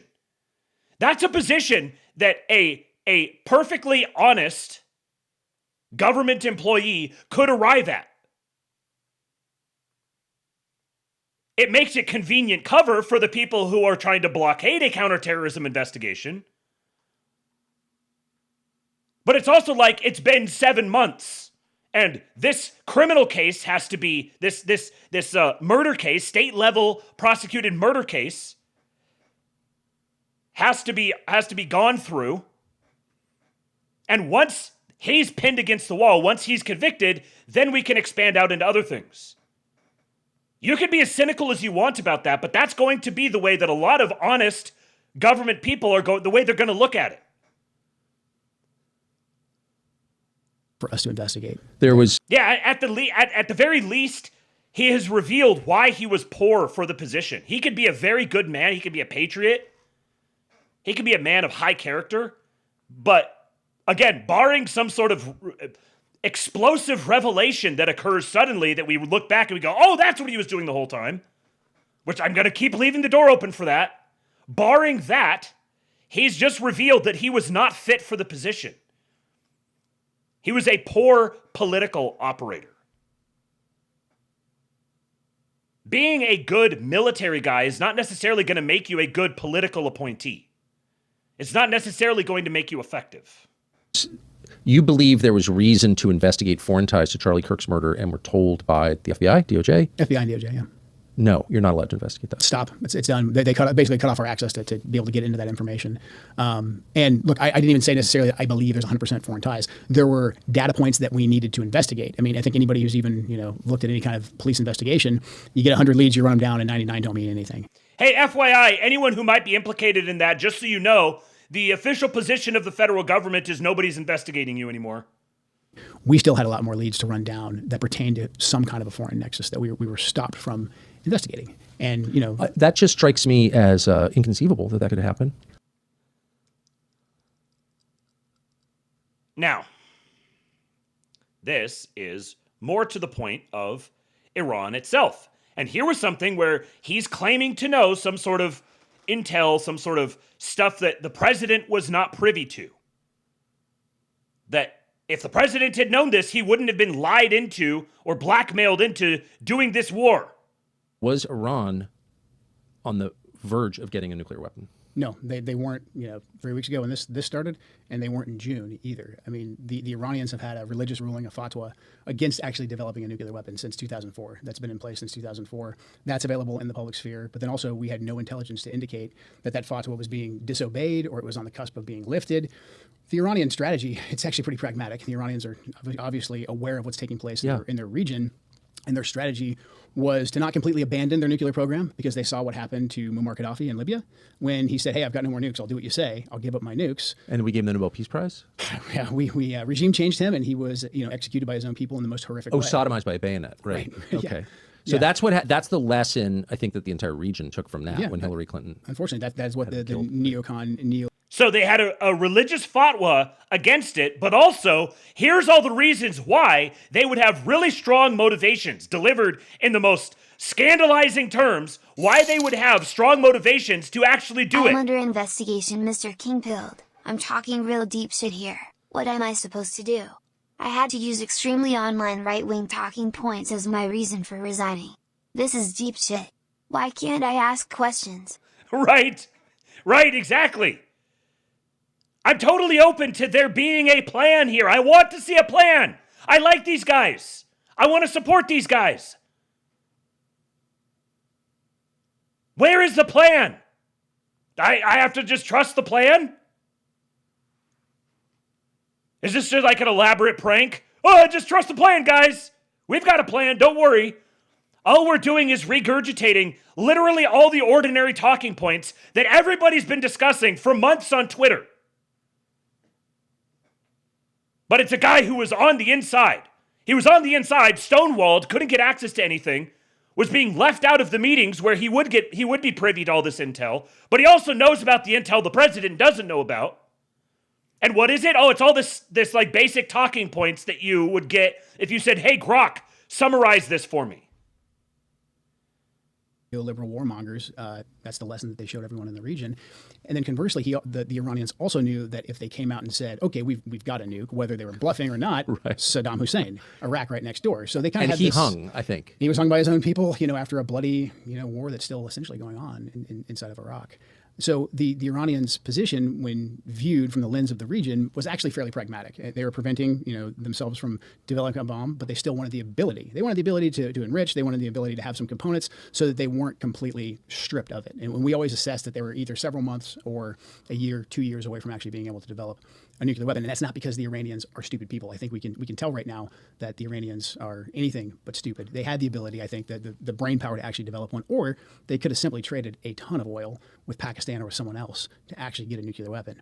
They were not doing that. We had no intelligence to indicate that they were. There's nothing new here.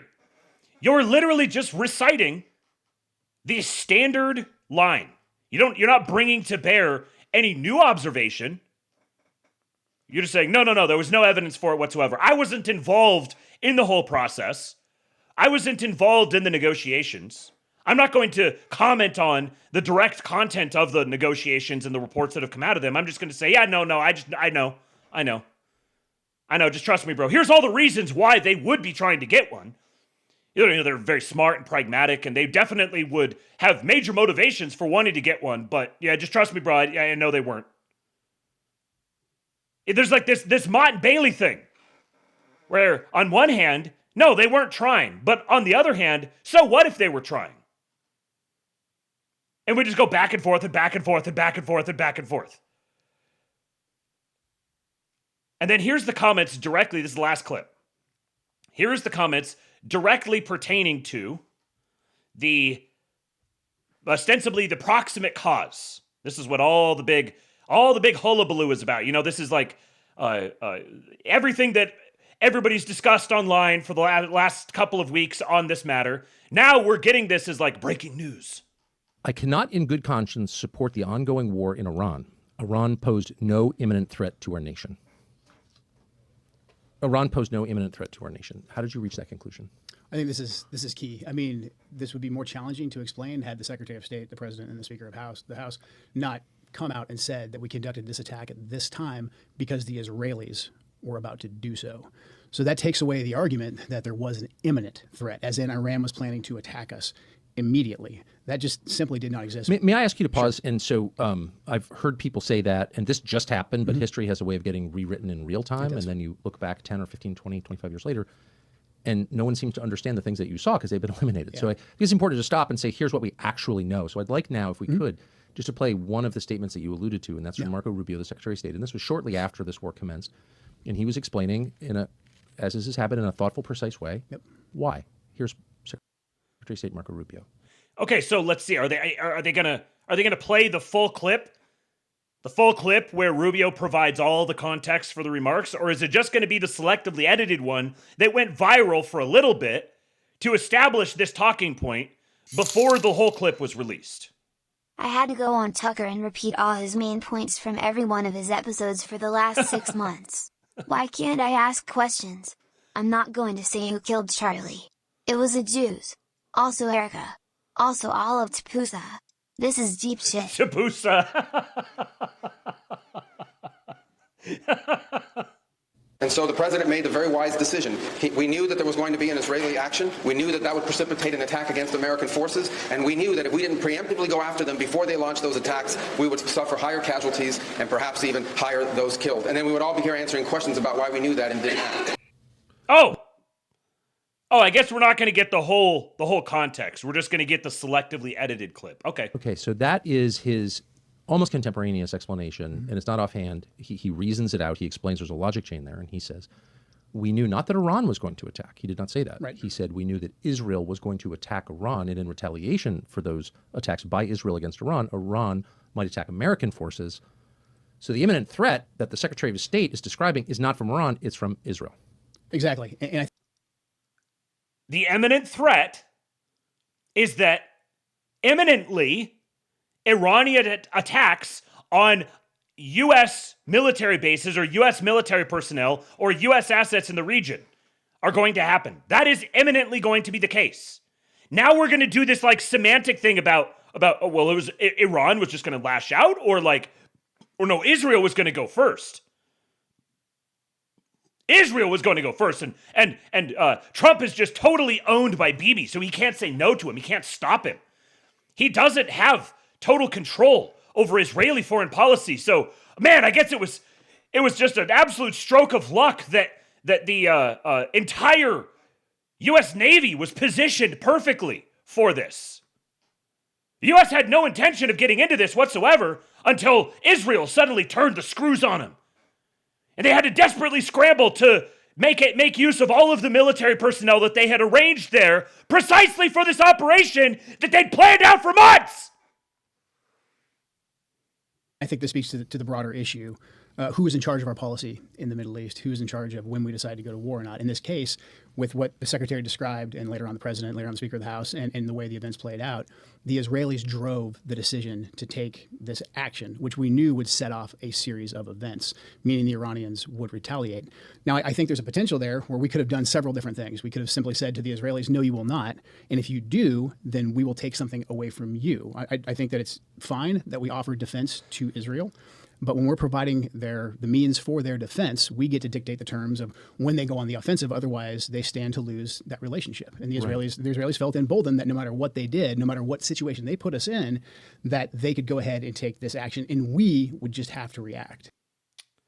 We would just have to react with all of the forces that we had amassed and prepared to deploy a clear, militarily cohesive, comprehensive strategy that had been gamed out and prepared for months, precisely to go in and do this. Remember, the whole premise here is Trump doesn't know that he was bamboozled into this. Trump's being lied to. Trump didn't know. When Trump amassed the entire U.S. Navy around Iran and sent his close personal friends to go negotiate, and they reported back to him directly, he wasn't getting the full picture. The full picture was actually everything that everyone on Twitter has been saying for a while. Everything that every media outlet has been saying. Everything that the Atlantic Council has been saying. Everything the New York Times has been saying. That was real. And Trump just wasn't aware of that perspective. This is so weak, man. Like, you gotta shit or get off the pot. Do you have something new, or are we just being treated to a performance for a couple of weeks where you just detonate your credibility and remove yourself as a useful asset? Now, yesterday, as soon as I finished the episode that, if you guys have not watched it, you should go back and watch it. Right after that, Donald Trump posted a truce on Truth Social. He says Israel, out of anger for what has taken place in the Middle East, has violently lashed out at a major facility known as South Pars gas field in Iran. A relatively small section of the whole has been hit. The United States knew nothing about this particular attack, and the country of Qatar was in no way, shape, or form involved with it, nor did it have any idea that it was going to happen. Unfortunately, Iran did not know this, or any of the pertinent facts pertaining to the South Pars attack, and unjustifiably and unfairly attacked a portion of Qatar's LNG gas facility. In all caps, no more attacks will be made by Israel pertaining to this extremely important and valuable South Pars field, unless Iran unwisely decides to attack a very innocent, in this case, Qatar. In which instance, the United States of America, with or without the help or consent of Israel, will massively blow up the entirety of the South Pars gas field at an amount of strength and power that Iran has never seen or witnessed before. I do not want to authorize this level of violence and destruction because of the long-term implications that it will have on the future of Iran, but if Qatar's LNG is again attacked, I will not hesitate to do so. Thank you for your attention to this matter, President Donald J. Trump. Now, this is not the first time. Where is that one? They don't know what the fuck they're doing. That was directed at Israel. This is directed at Israel. So just from the outset, I've got to say, it seems pretty clear that there's a track record where Trump is getting exasperated with Israel doing stuff without cluing them in. Unless he's lying, and actually, because Israel said, oh no, we coordinated that with the U.S. And Trump said, no, you didn't. Either way, I can't come away from this with the picture that Trump is just hopelessly blackmailed and enthralled with the state of Israel and can't say no to them, has no ability to navigate around them, is just being led around by his nose. And he doesn't know it. He's just this our dear leader, our dear doddering old leader who doesn't know any better. I don't know exactly who's telling the truth or who's lying or what, but very clearly, this is the only president in my lifetime that I've ever seen that routinely comes out and just bitches out the state of Israel publicly. Oh, it's kayfabe. Okay, sure, whatever. But clearly he's pretty clued into the state of the relationship between him and the state of Israel. He's well on the record as not being a fan of Bibi Netanyahu. The man has spent his entire life talking about how important loyalty is to him. Bibi stabbed him in the back and he said, fuck that guy. And right now, the United States is using Israel as a sponge to absorb missiles while they conduct their own operations.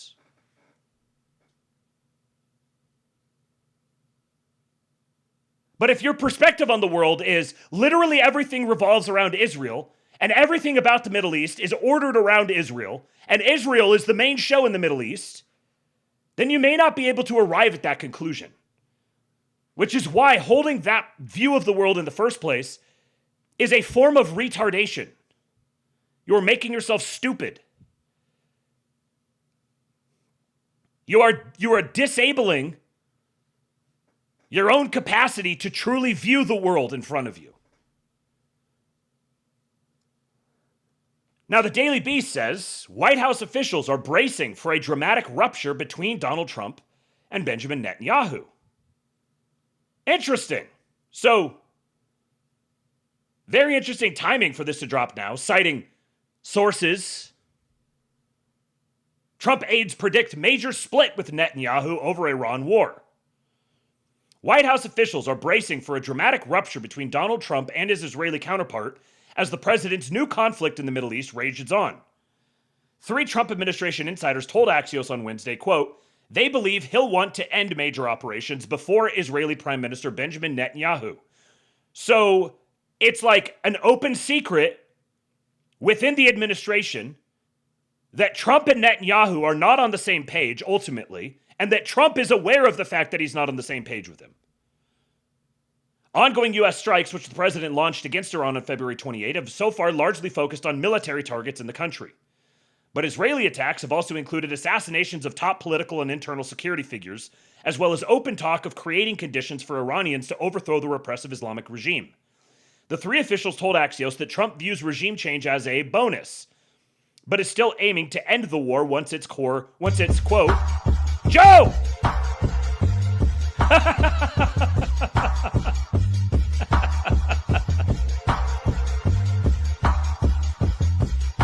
We're getting so close! Trump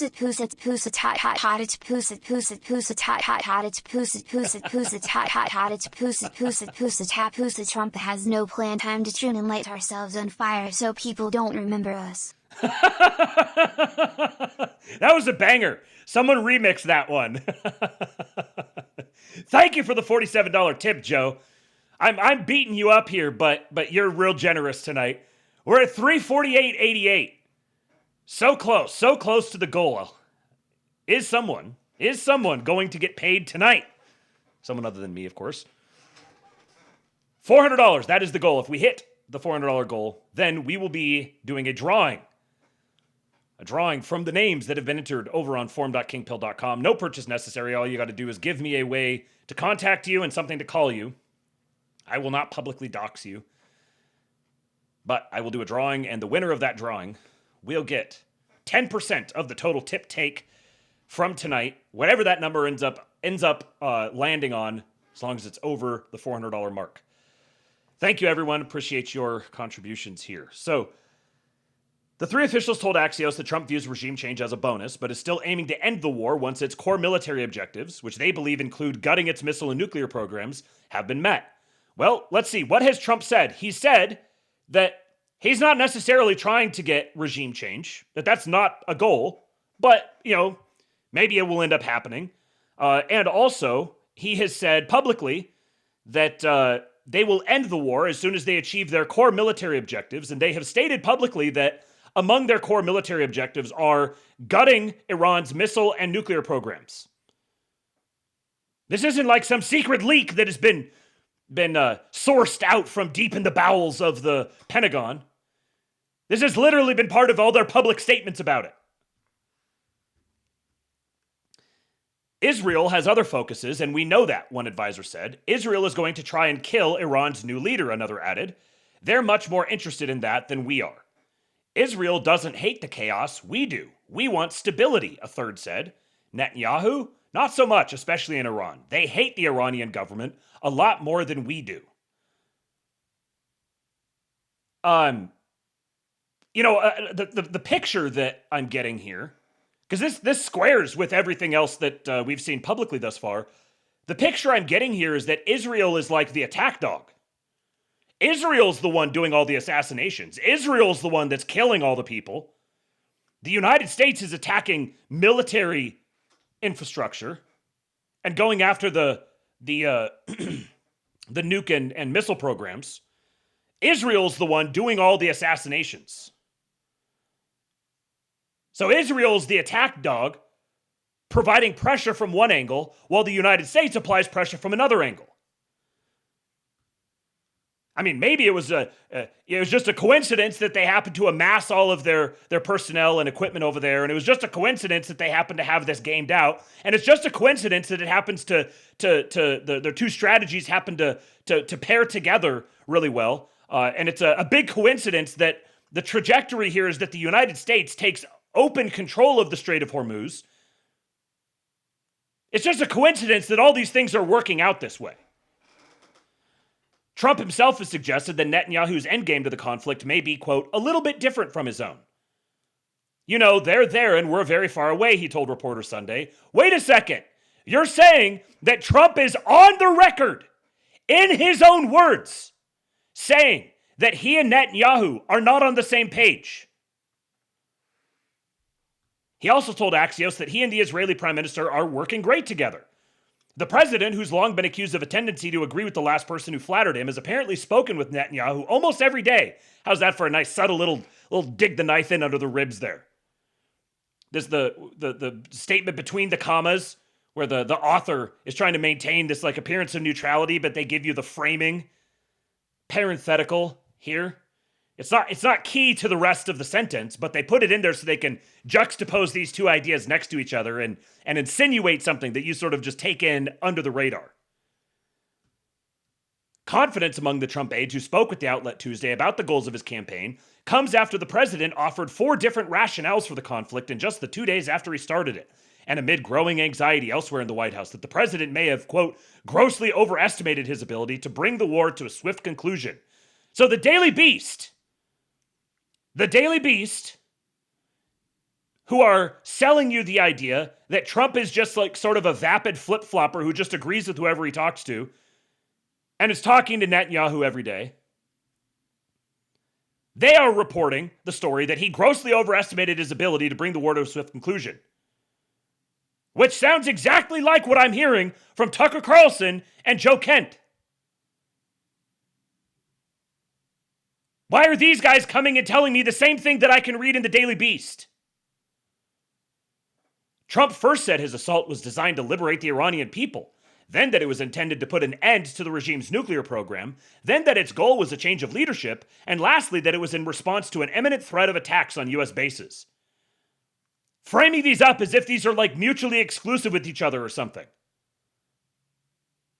Just a relentless, for 10 years, there has been a relentless effort by the regime press to convince you that Trump is flaky, incompetent, surrounded by unstable people, has no idea how to put a team together, doesn't know what he's doing, is blackmailed, is being held hostage. This is what we've been told consistently by the worst people in the world for 11 years plus.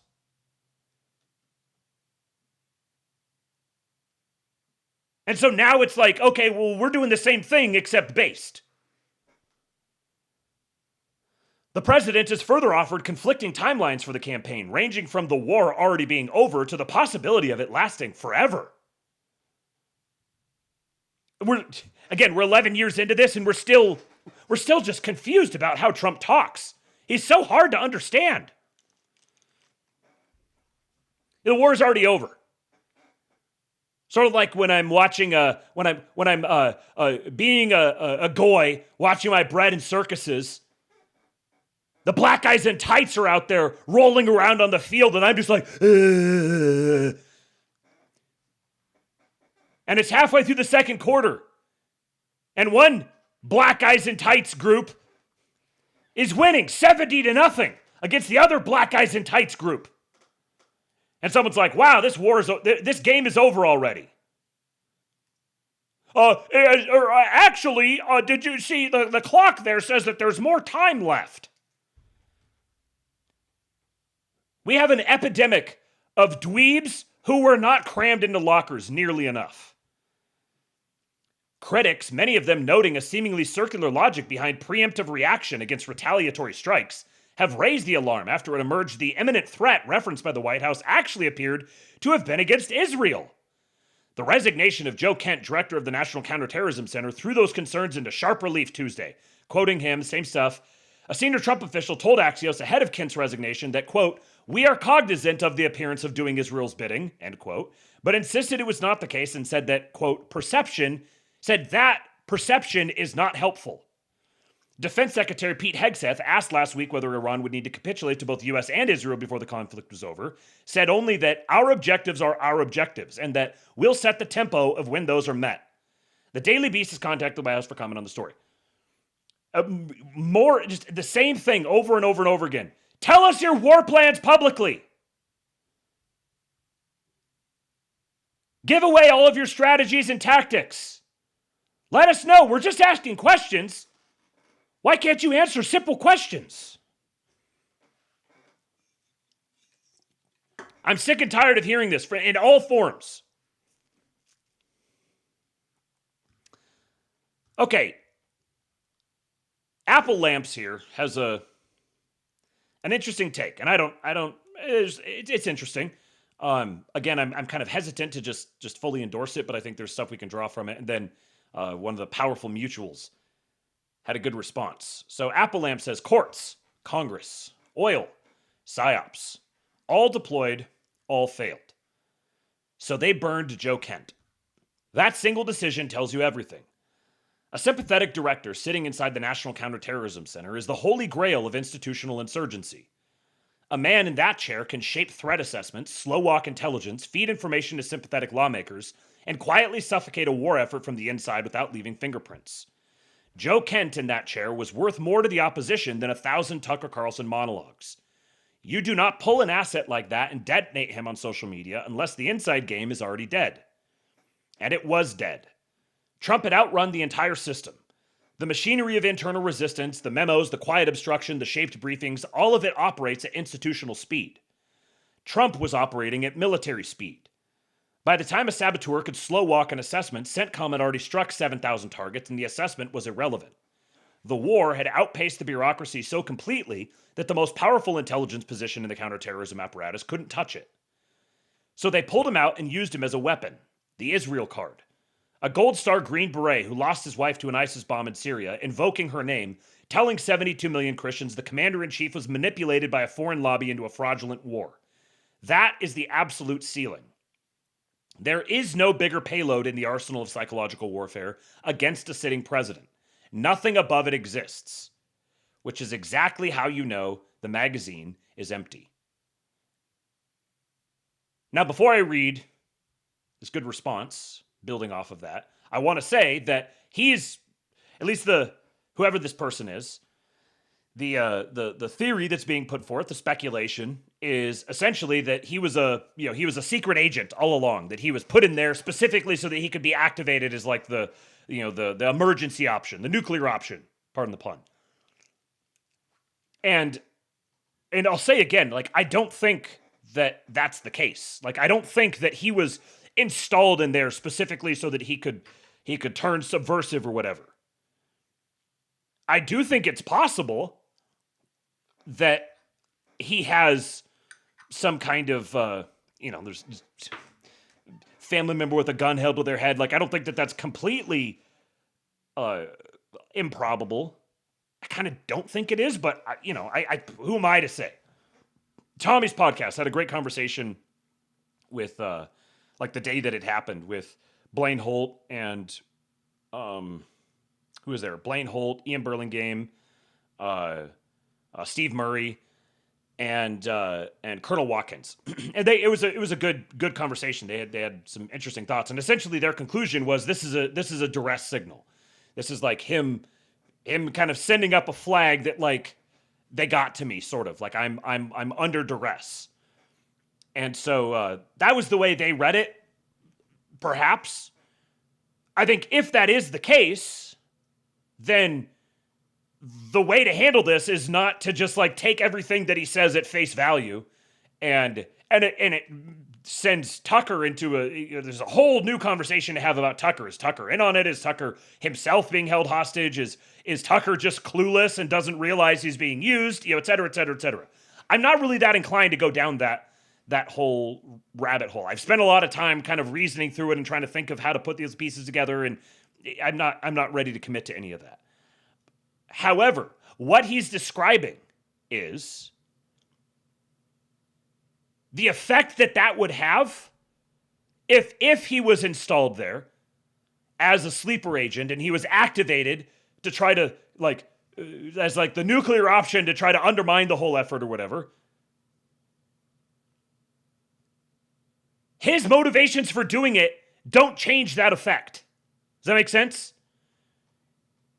He may have been doing this entirely of his own accord and just he has to tell the truth and he can't be a party to this anymore and his conscience is bothering him and he just has to come out and blow the whistle and whatever. And he's entirely sincere about this. No one's holding a gun to his head. He's not trying to go start a media career. He's just an honest, well-meaning dude. Well, what he has done is, barring some sort of new revelation, barring some sort of an explanation or a new bit of data or something that follows on from this, what he's doing is performatively indistinguishable from them just activating him as a subversive to try to attack Trump, to try to undermine Trump's credibility.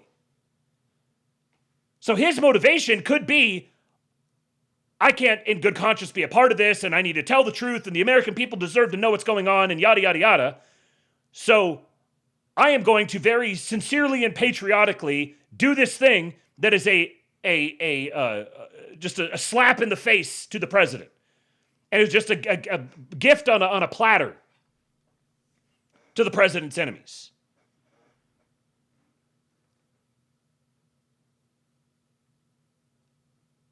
So Chris is Victor here, Sun Optimist, Powerful Mutual, says whether or not this take is correct, this is an interesting and clever / logical theory. I prefer these takes to all the blackpilling. With most of these matters, we can only wait and see. It's fun to see what takes people come up with that aren't blanket demoralization.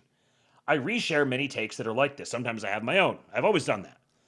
I feel that many are too strict with taking a side or having certainty about matters that they are mostly divorced from. The recent gullible, often demoralized conspiratorialness online has all but removed the fun from so-called conspiracy theories or alternative narratives. Everyone interprets reality through various filters. I dislike takes from hyper-dispensationalists because they frame the present day and future through the lens of technocratic antichrist rule. Similarly, I dislike the hyper-counter-Semite takes which see victory as not an option and ascribe divine-like powers to Jews/Israel. I dislike nihilistic or Murphy's Law type takes that always assume the worst outcome. You are what you consume. Many of us were ahead of the curve regarding pharma, health, fitness, science, politics, etc. because we understood propaganda and followed the money. This allowed for generally correct filtering. This is true about many topics from the political to the natural to the esoteric. When an alternative model becomes merely about being an underdog or contrarian, that becomes the new filter. And it inhibits thinking in terms of other frameworks like things will get better, or Trump has a good track record, or Israel is a leveraging point more than the seat of omnipotent power. Your filter helps inform your convictions or vice versa. If your convictions are demoralized or absolute with regard to certain people or leaders, you will become certain about your pessimistic stance. You can choose to simply not do that and imagine an alternate view. The purpose of entertaining alternative theories is not to puff yourself up and be smarter than everyone. One must understand that they interface with a very small sliver of the reality that surrounds, and the frame one chooses can impact your life sometimes more than the objective reality itself. The frame becomes prophetic or even magical to a degree, with blessings and curses. Incidentally, I'll add, nematode! As the missiles began to fly into Iran's institution, the Persians made Israel fry. A backdoor final solution.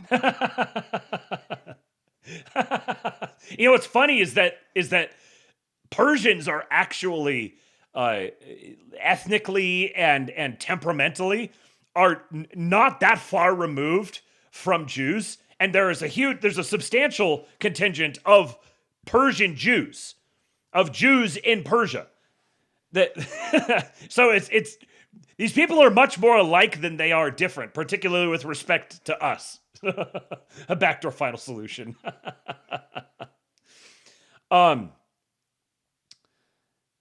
Remember the thing I read the other day about the placebo effect? The guy who thought that he'd injected himself with that one peptide or whatever it is, and was experiencing all the benefits from it, including losing 10 pounds. Like, he fully believed that he had this substance in him and was acting and living and thinking as if he did. And then he realized that he actually hadn't even injected it. He hadn't even taken the cap off. He was like, wow, it was strangely painless, but great, everything's great. The power of your belief cannot be overstated. What you choose to believe, what you choose to invest your energy into, literally determines your reality. The reality that you experience. And, by extension, a portion of the reality that everyone around you experiences. And where the Bible talks about curses, like generational curses, sometimes something like this, or generational blessings, this can fall into that framework. If you teach your children to behave in a degenerate manner, their degeneracy will fall onto the succeeding generations. Both culturally and epigenetically, these things tend toward each other.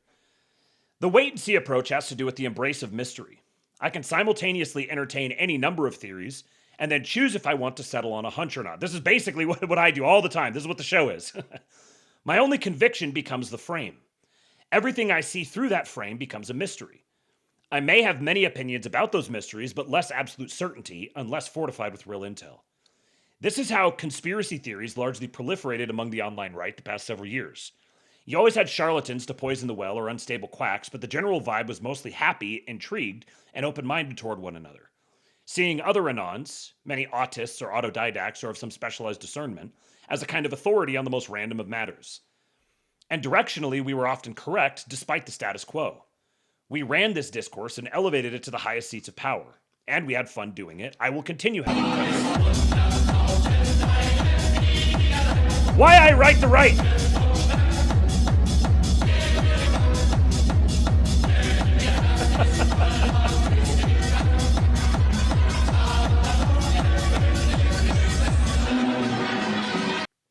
Hear me out. We bomb the Jews in Persia only. It may be the only way to guarantee peace in the region. I call it the Ford option. And if we're bombing them in one Middle Eastern country, why not more? And why stop at the Middle East? That seems racist. HH. Waiter, more fascism, please! Nematoder says there was once the tip missed the first part of his limerick.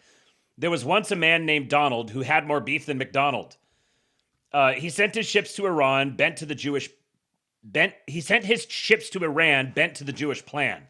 But to their surprise, and despite their lies, Trump was a much bigger man. As the missiles began to fly and hit Iran's institution, the Persians made Israel fry, a backdoor final solution. Well done, sir. True right-wing art happening in the ASTROLAB chat. I love Henry Ford because he was a successful entrepreneur and car maker, right? Right? Thank you, Why I Write the Right. Where are we at? $368.76. So $30, $32 basically remaining. Now I could share a post like the one below and the soy jack vitriol comes out. You're a Jew, slave, idiot, etc. Instead of a playful and open-minded consideration of the take presented. If nothing else, an appreciation of the creativity of the take. Don't take yourself too seriously. Never black pill.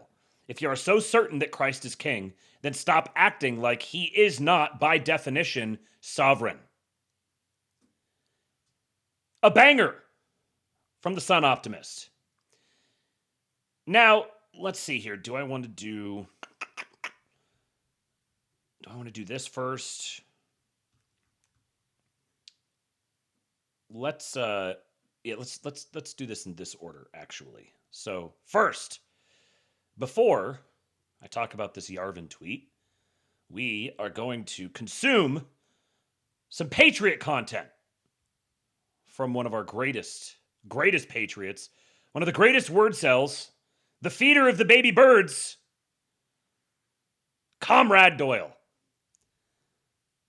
The Goyle himself. Shout out to Blake Cresses. Producer Blake says, John Doyle speaks on Joe Kent and the philosophy of anti-politics among the retard right.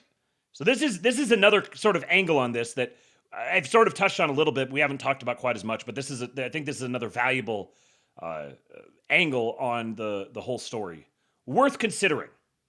It's going to be weird hearing Doyle at not 2x, but I will do my best to survive. Joe Kent decided to trade a job fighting terrorism for a Rumble podcast. And he wanted to make a big splash on the way out. Who actually gives a shit about changing things? He's a big hero now.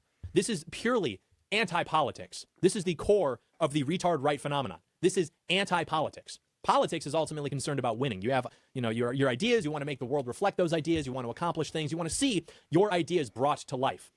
But winning is actually pretty difficult. You can't always do what you want to do, right? Sometimes you get less of what you want. You don't get what you want. You have to wait for what you want. You have to work in imperfect systems with imperfect people. They don't always agree with you. I'm sure it's frustrating. I'm sure it's very frustrating for patriots in government. They are very brave for sticking with it because we have no other option. I salute our patriot-occupied government. But what if instead of winning, what if politics was just ideas? Salute the POG! We must salute the POG! Patriot-occupied government. Salute! Is right. Instead of having to worry about passing bills or overhauling regulation or gathering influence or all these very unrewarding and tedious things, what if all of the stuff necessary to actually steer the ship, what if you only had to have a thought and then you have to express that thought on the internet? Wouldn't that be awesome? In fact, you could even take a freaking principled stand by doing stuff that actually amounts to just helping your own side lose and then cozy up to the enemy. And you can do all of that and walk away feeling good about yourself. And this is thanks to, streaming culture, online culture. A lot of people think that politics is just loudly restating your views. You don't have to have any regard for what's actually happening. You just have to restate your views. And then you get attention and you get money, all of the above. And, if you're really not concerned about winning, that can seem like it's enough. That can be satisfying. And it might be for them. A lot of people on the right have made a lot of money trying to help us lose. But most people can't actually afford to get away from the problems that these people are contributing to. So why is this even, why is everybody retarded now? This is such, how does he do it? This is such good framing. Yes, it's hard. It's hard to take a position within the system and to see things happening that make your stomach turn. It's hard to fight against all of the evil within government. It's difficult. It's long. It's time consuming. It's not rewarding. It's so much easier to just do what I do. I just sit here on the internet and I just say things. Success doesn't depend upon enough people just on the internet saying things. It depends upon people actually doing things. And we need fewer podcasters and more patriots in positions like the director of the National Counterterrorism Center. It took work to get him into that spot. He lost 2 elections that Trump endorsed him in. He did sort of like a sort of silly little dance with Nick Fuentes and then shot himself in the foot in part of the way that he handled it. Like, it was like, either don't get involved in the first place or don't get involved and then do the exact thing that he said don't. Like, you got to pick a lane here. But despite all of that, Trump still got him into the position. Got him through the Senate. Only for him to just nope out 7 months later. With, by his own admission, no plan to do anything. Kembo Aquaticus has a grok limerick. There once was a mullah from Tehran who boasted his forces were grand. But in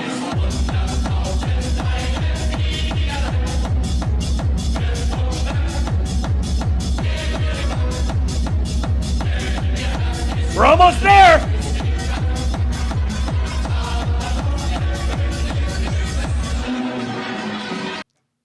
are so artistic. Absolutely artistic. Maximally artistic. So artistic, everyone is pretty sure, but it is not officially recognized. On the spectrum, we are artistic.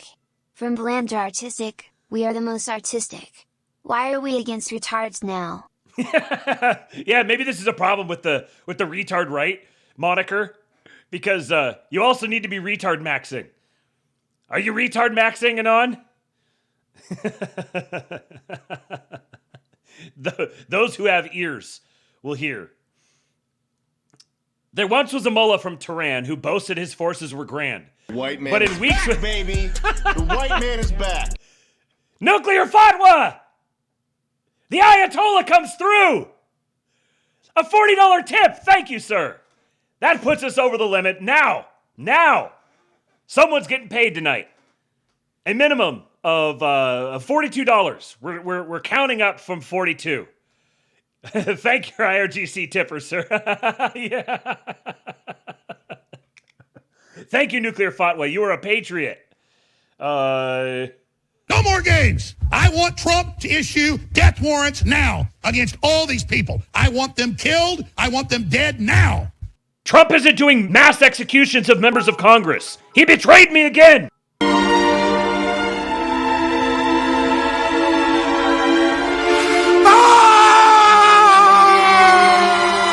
Thank you for the kicks, Emperor Atreides.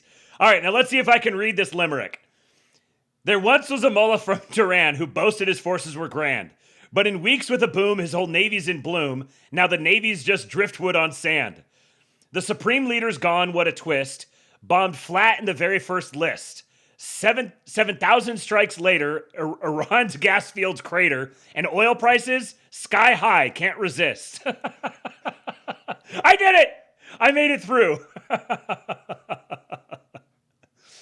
No, that is not the retard weather guy. I see which one you were talking about. Amy thought that was Frankie McDonald on that clip. She's been telling me, she's like, you've got a clip of Frankie McDonald. And I'm like, no, I don't. She's like, there's one of them. That's not him. I can't remember what it's from. But someone, Patrick Casey or someone posted it making fun of the influencer class, the retard right who are just melting down about everything. Ah! Why are you so fucking negative all the time? All right, back to Doyle. Getting back to what we've been saying, I think this is just a larger failure of the right in the wake of the Kirk assassination. This is a guy who was powerful. Everybody says he was a great coalition builder. What that means is that he knew who to include, and just as importantly, he knew who to exclude. And many of the same people who are now circling the wagons around Joe Kent, on principle, they're pretending not to notice, or they pretended that they didn't notice when Candace Owens was going completely crazy. She was attacking Charlie Kirk's widow. And it's okay that she does that because she also criticized Israel and AIPAC and Jewish people. And so now she has like a license to kill. Okay, so either these people have become so cynical that they no longer care about stupid and harmful behavior, or they have also just been driven insane by being surrounded by lies and insane people for so long, which can happen. That's a thing that can happen. But either way, they're all a part of this completely just like noxious scene that is going absolutely nowhere in the real world, in real politics. And a lot of it is delayed onset red pill. Like a lot of like based older people, they're just late to the party. And so they delayed onset red pill. See, these are the sorts of this is why you listen to Goyle. This is why the baby birds are always left satisfied. Delayed onset red pill. This nigger just pulls this out of his back pocket like he's been keeping it for a while. The perfect phrase. Delayed onset red pill. Scene that is going absolutely nowhere in the real world, in real politics. And a lot of it is delayed onset red pill. Like a lot of like based older people, they're just late to the party. And so they overcompensate for this in very harmful ways. Like, probably the biggest mistake I see is simply just like a failure to maintain standards. And I think a lot of that is because people used to be kicked out of establishment politics, serious politics, if they said something racist or delayed onset red pilled. Dorp. The dorps. Not to be confused with Borp. We love Borp here. The dorps. Sexist or anti-Semitic, whatever like libtard gotcha word that was going to be used by conservative gatekeepers of the past. And so because we are traumatized by that, we don't like that. Now we think that we just shouldn't apply any standards at all. Okay, so yeah, it turns out if you just allow people to do like whatever they want, you're going to get chaos. Me, when I'm right wing and I learn about what happens without order for the first time ever, like, yeah, you're going to get some insane retard making up a bunch of lies, running cover for evil behavior. A lot of other people are going to join her in doing so. Like, everybody feels like everything is okay, even the worst stuff imaginable. Does that sound very right-wing to you? Like, you literally cannot work with these people. They will blow up any potentially productive effort at the first sign of trouble, which is something that actually is sort of inevitable when you're facing intense opposition. You're going up against a very significant opponent. And it's ultimately because they're just looking for an opportunity to do what? To restate their beliefs, to virtue signal, to get attention. You know, a lot of people in right-wing spaces used to mock libertarians for this kind of behavior. Now we are seeing the very red-pilled people, the based and red-pilled people, fall into the same kind of like self-righteous, disagreeable pattern of behavior that is what actually drove libertarian politics into permanent electoral defeat itself.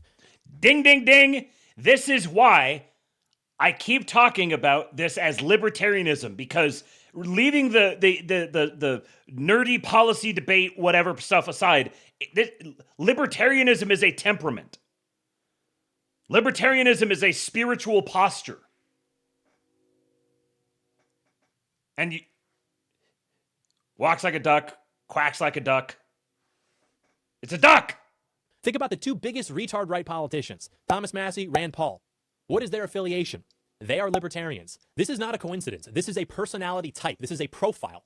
And it can't be anywhere near real politics and real power because it's going to hand to liberals at the first possible opportunity the keys to victory. They want to publicly masturbate. That's all it is. The most important thing you can do for yourself, for your country, is establish yourself as professional, competent, stable, trustworthy.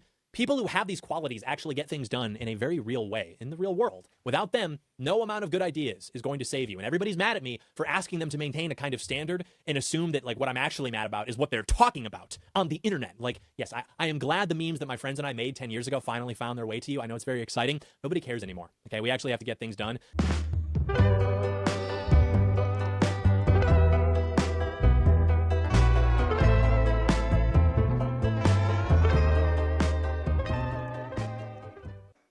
I love the way he says, on the internet. Things I'm talking about on the internet. I'm going to talk about Israel on the internet, which I'm not allowed to do. I may die because I'm going to talk about Israel on the internet. You must add the great patriot John Doyle to your regular listening playlist at least 3 times a week. God bless Glenn Beck for gifting us 3 days a week of John Doyle talking on the internet. You can't ask questions about Israel. Everyone's talking about how you can't ask questions about Israel. Button. Straight Buster says, we need to wake more people up so that they don't support Donald Trump. Libertarian 101. No kidding. Oh, there was something else I was going to say here that I was thinking about saying as soon as it was... Oh, is it true that Joe Kent is going to be going on Candace Owens? Please tell me this is just a rumor that I've heard and it's not actually going to happen. Someone, please give me the intel. Zimmer Dillon says, I heard it. Yeah, I heard it too. And I don't know if that's just people being like, oh, he's going to go on Candace Owens next. He's using all of Candace Owens' talking points, or if it's actually been scheduled. Ryan Isaac, please do. It'll discredit him more. Slutty Milk. Oh, Lord, have mercy on us. Don't let that happen, please. Like, seriously, it's... why would you just step on this landmine? Why would... I heard Candace is getting a show on Nick Jr.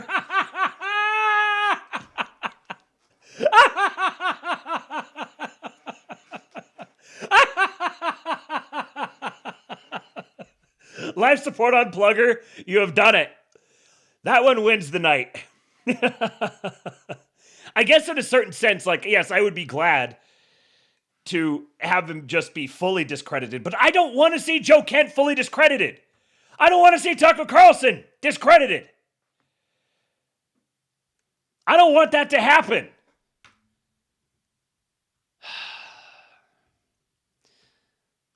All right.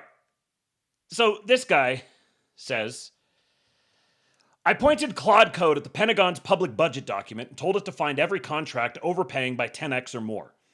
It came back with 340 results worth $4.2 billion in potential undercuts and a business plan I didn't ask for.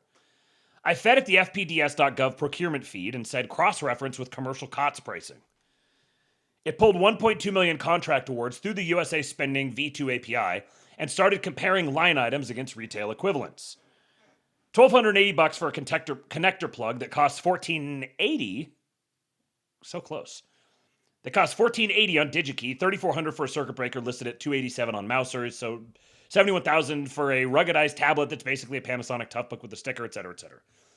It used XGBoost scoring against 43,000 vendor profiles from sam.gov to rank by ease of undercut. Then, unprompted, it generated a full proposal template compliant with CMMC 2.0 requirements. 87 of those contracts have a single domestic supplier, zero competition. The AI calculated that undercutting by just 40% would still leave 6x margins on most items. It formatted everything into a pitch deck, named the company, and suggested I register on sam.gov tonight. I didn't ask for any of that. The Pentagon spends billions a year trying to audit problems like this. A poet with Claude Code and a public API flagged $4.2 billion in one afternoon. The agent is currently drafting my first bid response. So he's got a video here of it, just showing all the stuff that it produced. Did he say anything else? A guide on how to do it, my Telegram channel, so he's advertising his Telegram thing.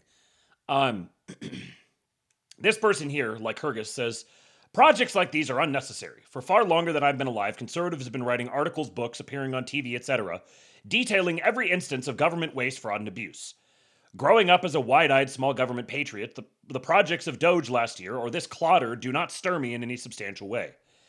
There's always been this delusional belief in a magical instance of waste/fraud so bad, so egregious, and so ridiculous that, if discovered and revealed to the American people, would produce enough political energy to overcome all the traditional stumbling blocks to genuine regime change, like mainstream media, Congress, and the courts. Our country has a political problem, and it requires a real political solution. 2025 presented a tremendous opportunity. We were at the peak of our power. The people were energized by Doge, and we reverted back to this 2010 Tea Party vibe.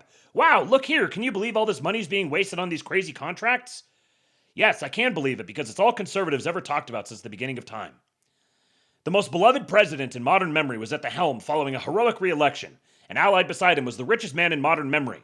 That was the most opportune time to strike at real regime change.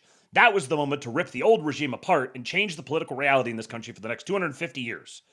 Tell Claude Code instead to do something useful, like program Beyond Good and Evil Aphorism 199 into your skull. These projects are totally exhausted at this point. They teach us nothing about our country's true needs.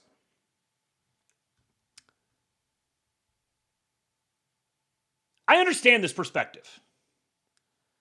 I understand the frustration. I understand the cynicism.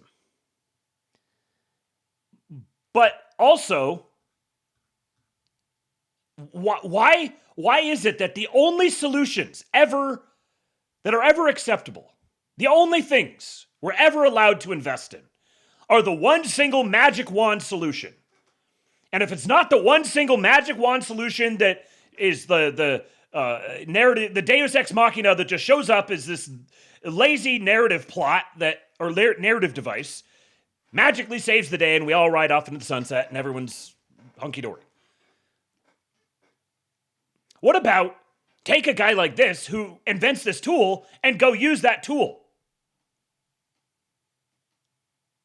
Go capitalize on it in whatever way you can. Whether it's going and getting that money cut, getting that money redirected, positioning yourself to provide it at a cheaper price, make yourself wealthy, become a military contractor yourself.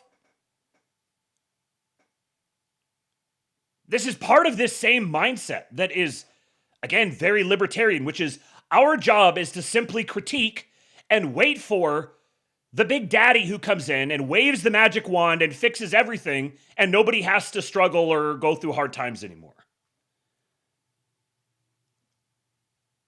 This perspective is gay. The fact that there isn't a magic wand solution is not a case against individual people doing their best on individual matters to whatever degree they can. In fact, if you had enough people that were doing this in their own lane, in their own life, within their own domain, collectively, it would have a big impact. But everyone just spends their time putting their critic hat on and just critiquing what everyone else is doing rather than doing something or building something themselves.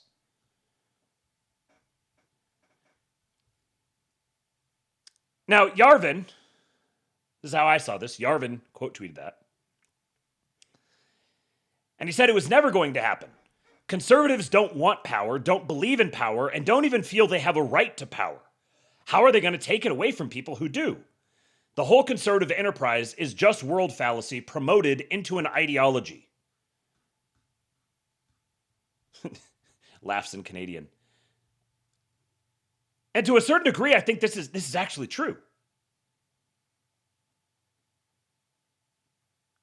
Obviously, I'm looking at this and thinking about this in the context of the whole Tucker and Kent thing we've been talking about.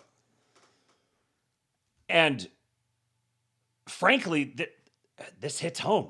It's like, we can't fathom that there could be a man in power who is changing things comprehensively, using that power, wielding that power. And so it's scary to us. We assume there has to be a catch. There has to be a downside. Everything's too good. It's happening too well. We're being tricked. It's like a Gnostic impulse. There's got to be some secret, obscure knowledge that I have to find. And if I can just find that secret knowledge, then it's going to bring the big magical wand that we just press the fix everything button and it's magically fixed. And we can go back to not paying attention to these things. The libertarian mind has a masochistic relationship to politics. They don't want to be troubled with it. They don't want it to be present to them. They don't want to be aware of it. They want the stuff to happen behind the scenes, but they don't trust anything that's happening behind the scenes, so they obsess about it. But because they don't trust anything behind the scenes, they won't get sufficiently personally invested in it in a substantial way that's actually going to change anything. Because you might waste your time. It might be uncomfortable. It might be unpleasant. You might be in danger. It might be scary. You might end up putting all of this effort and energy into this thing, and then it all just burns up, and there was no purpose in it. I think a lot of people, I know so many people who think this way and don't even realize it. They're good people. They're honest, sincere people. They're patriots. But they're crippled by this latent libertarian whatever. Great myth of history until he's here, then we need to be enlightenment libs, says Zoomer Dylan. Yeah. Bobby Ballbag says, we're just not supposed to be able to hear every single retard's voice on the matter. Right. Like the most honest thing you can do, not the most honest, but the most like kind, beneficent thing that you could do for libertarians is disenfranchise them. Make it abundantly clear to them they don't have power. They don't impact anything. They're not burdened with all of these decisions they think they have to make. They're not burdened with caring about these things. Leave that to the people who are willing to take that burden on. Otherwise, it just becomes this martyrdom cycle. Where it's like, I'm talking about this on the internet and I'm telling everybody that I know about it and I'm sacrificing my own reputation and I'm throwing myself on the altar. In the hopes that if we wake up just enough people, then the magic wand will appear. And so they wind up just being an irritant, a barnacle, a hanger-on that just gets dragged kicking and screaming around everywhere they go. Lord Breezy says, enslave the libertarian to make them understand freedom and liberty are imperial luxuries. Now we're talking. Waiter, more fascism, please. Okay, so shout out to David Schutz, at David Schutz7 on X, for tagging me in this. I've now followed Vincent Scott at VincentSco72192 because this is a great little breakdown that he does. 9 minutes and 8 seconds, so hopefully I can rest my voice a little bit. Dystopian Risk, Volume 16. All the world is leverage. He drew pictures on a map, and he's going to talk about them. That's how you know he knows what he's talking about. Let's bust out the map for the slows. So, it's me, I'm a slow. Iran, totally fucking degraded. Trump is now getting the rest of the world, who gets their oil from there, to send their navies to risk their assets so they can continue policing that strait. Saudi Arabia is now shipping their oil to the Red Sea and then sending it on out to Asia. Putin is cutting off Europe from the gas because he knows he's going to bring his energy down through the Caucasus over the Trump-brokered Armenia-Azerbaijan highway. That means we got interest down to the Gulf, out to Asia. China's still getting their fucking oil from Iran. Japan's going to be buying from us even more. They all released their strategic reserves, including us, to get over this hump. But afterwards, who got the leverage on Europe? We do. Because Europe decided in all the green scam shit to stop producing their own energy. So, of course, they were buying from Russia while trying to fight him in Ukraine. Trump said, well, you're going to buy the weapons from us now because we are getting out of this. So, Putin cutting them off. They're spending their strategic reserves. Who got the leverage? The United States does, for the weapons and the energy. Starmer's government's going to go down because of the Mandelson and Epstein connections, plus him not being able to send a ship to Cyprus in time. Can't defend their own bases. If any time Argentina wants to take the Falklands, they can and finish the job they started in the 80s.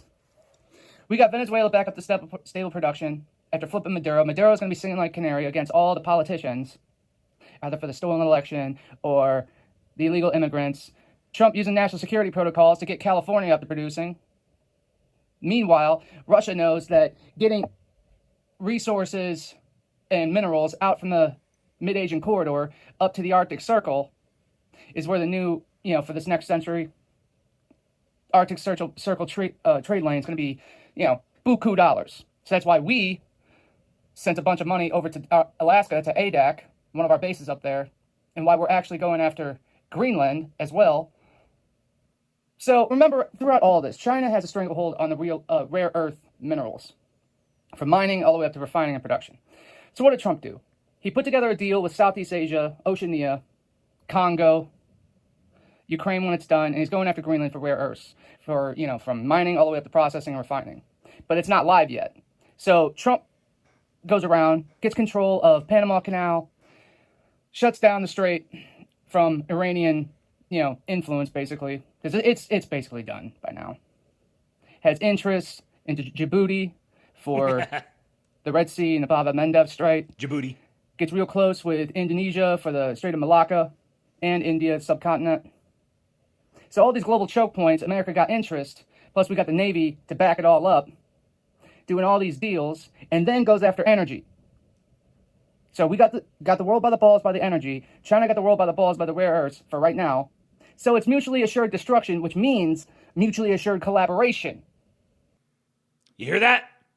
Mutually assured collaboration. Here's the shit I want every one of you motherfuckers out there squeeing about endless war in Iran. Trump doesn't have a plan. He doesn't know what he's doing. How is this in America's interests? Deal with this shit. I'm listening. And all I'm hearing is just some variation of fake, trust the plan, bro, 40 chess. You really think that Trump could actually do? He's doing this all for Israel. He's conquering the world for Israel. That's why Israel's getting bludgeoned with missiles. Because he's conquering the world for Israel. I actually saw a guy the other day who said that Israel's goal here is to supplant the United States as the world hegemon. That they're in the center of the world, which is what's going to entitle them to be able to control the entire world. Imagine every map that I've ever seen has Israel in the center of it. That means Israel's at the center of the world. Israel's going to be the global hegemon, guys. Get it? All of this. Homeless Nomad says, Jews famous for controlling the world from the limelight. No kidding. No kidding. You know, Tucker brought up China.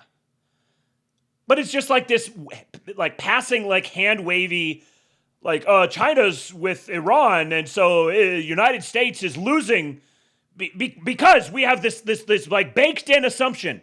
United States engaging in military action means United States is losing. Wow, what a strange position to arrive at. You believe that every single use of the U.S. military is illegitimate. Strange. When I frame it to you, I'm sure you wouldn't articulate it that way. Oh, actually, tell me. In what cases would you defend the use of the military by the United States? Just for protecting the homeland? We need to ensure that every single young man can have a well-paying job and a stable home and a cheap cost of living, and he's going to own his home, and he's going to work his job and have his retirement and everything. And also the United States is going to withdraw from every foreign presence and have no influence over global trade. This is just taking retard pills. It's about reordering trade and resources, how it's coming on the market.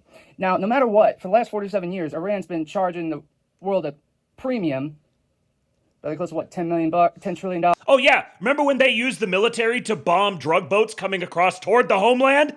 And that wasn't allowed either? Because of the risk.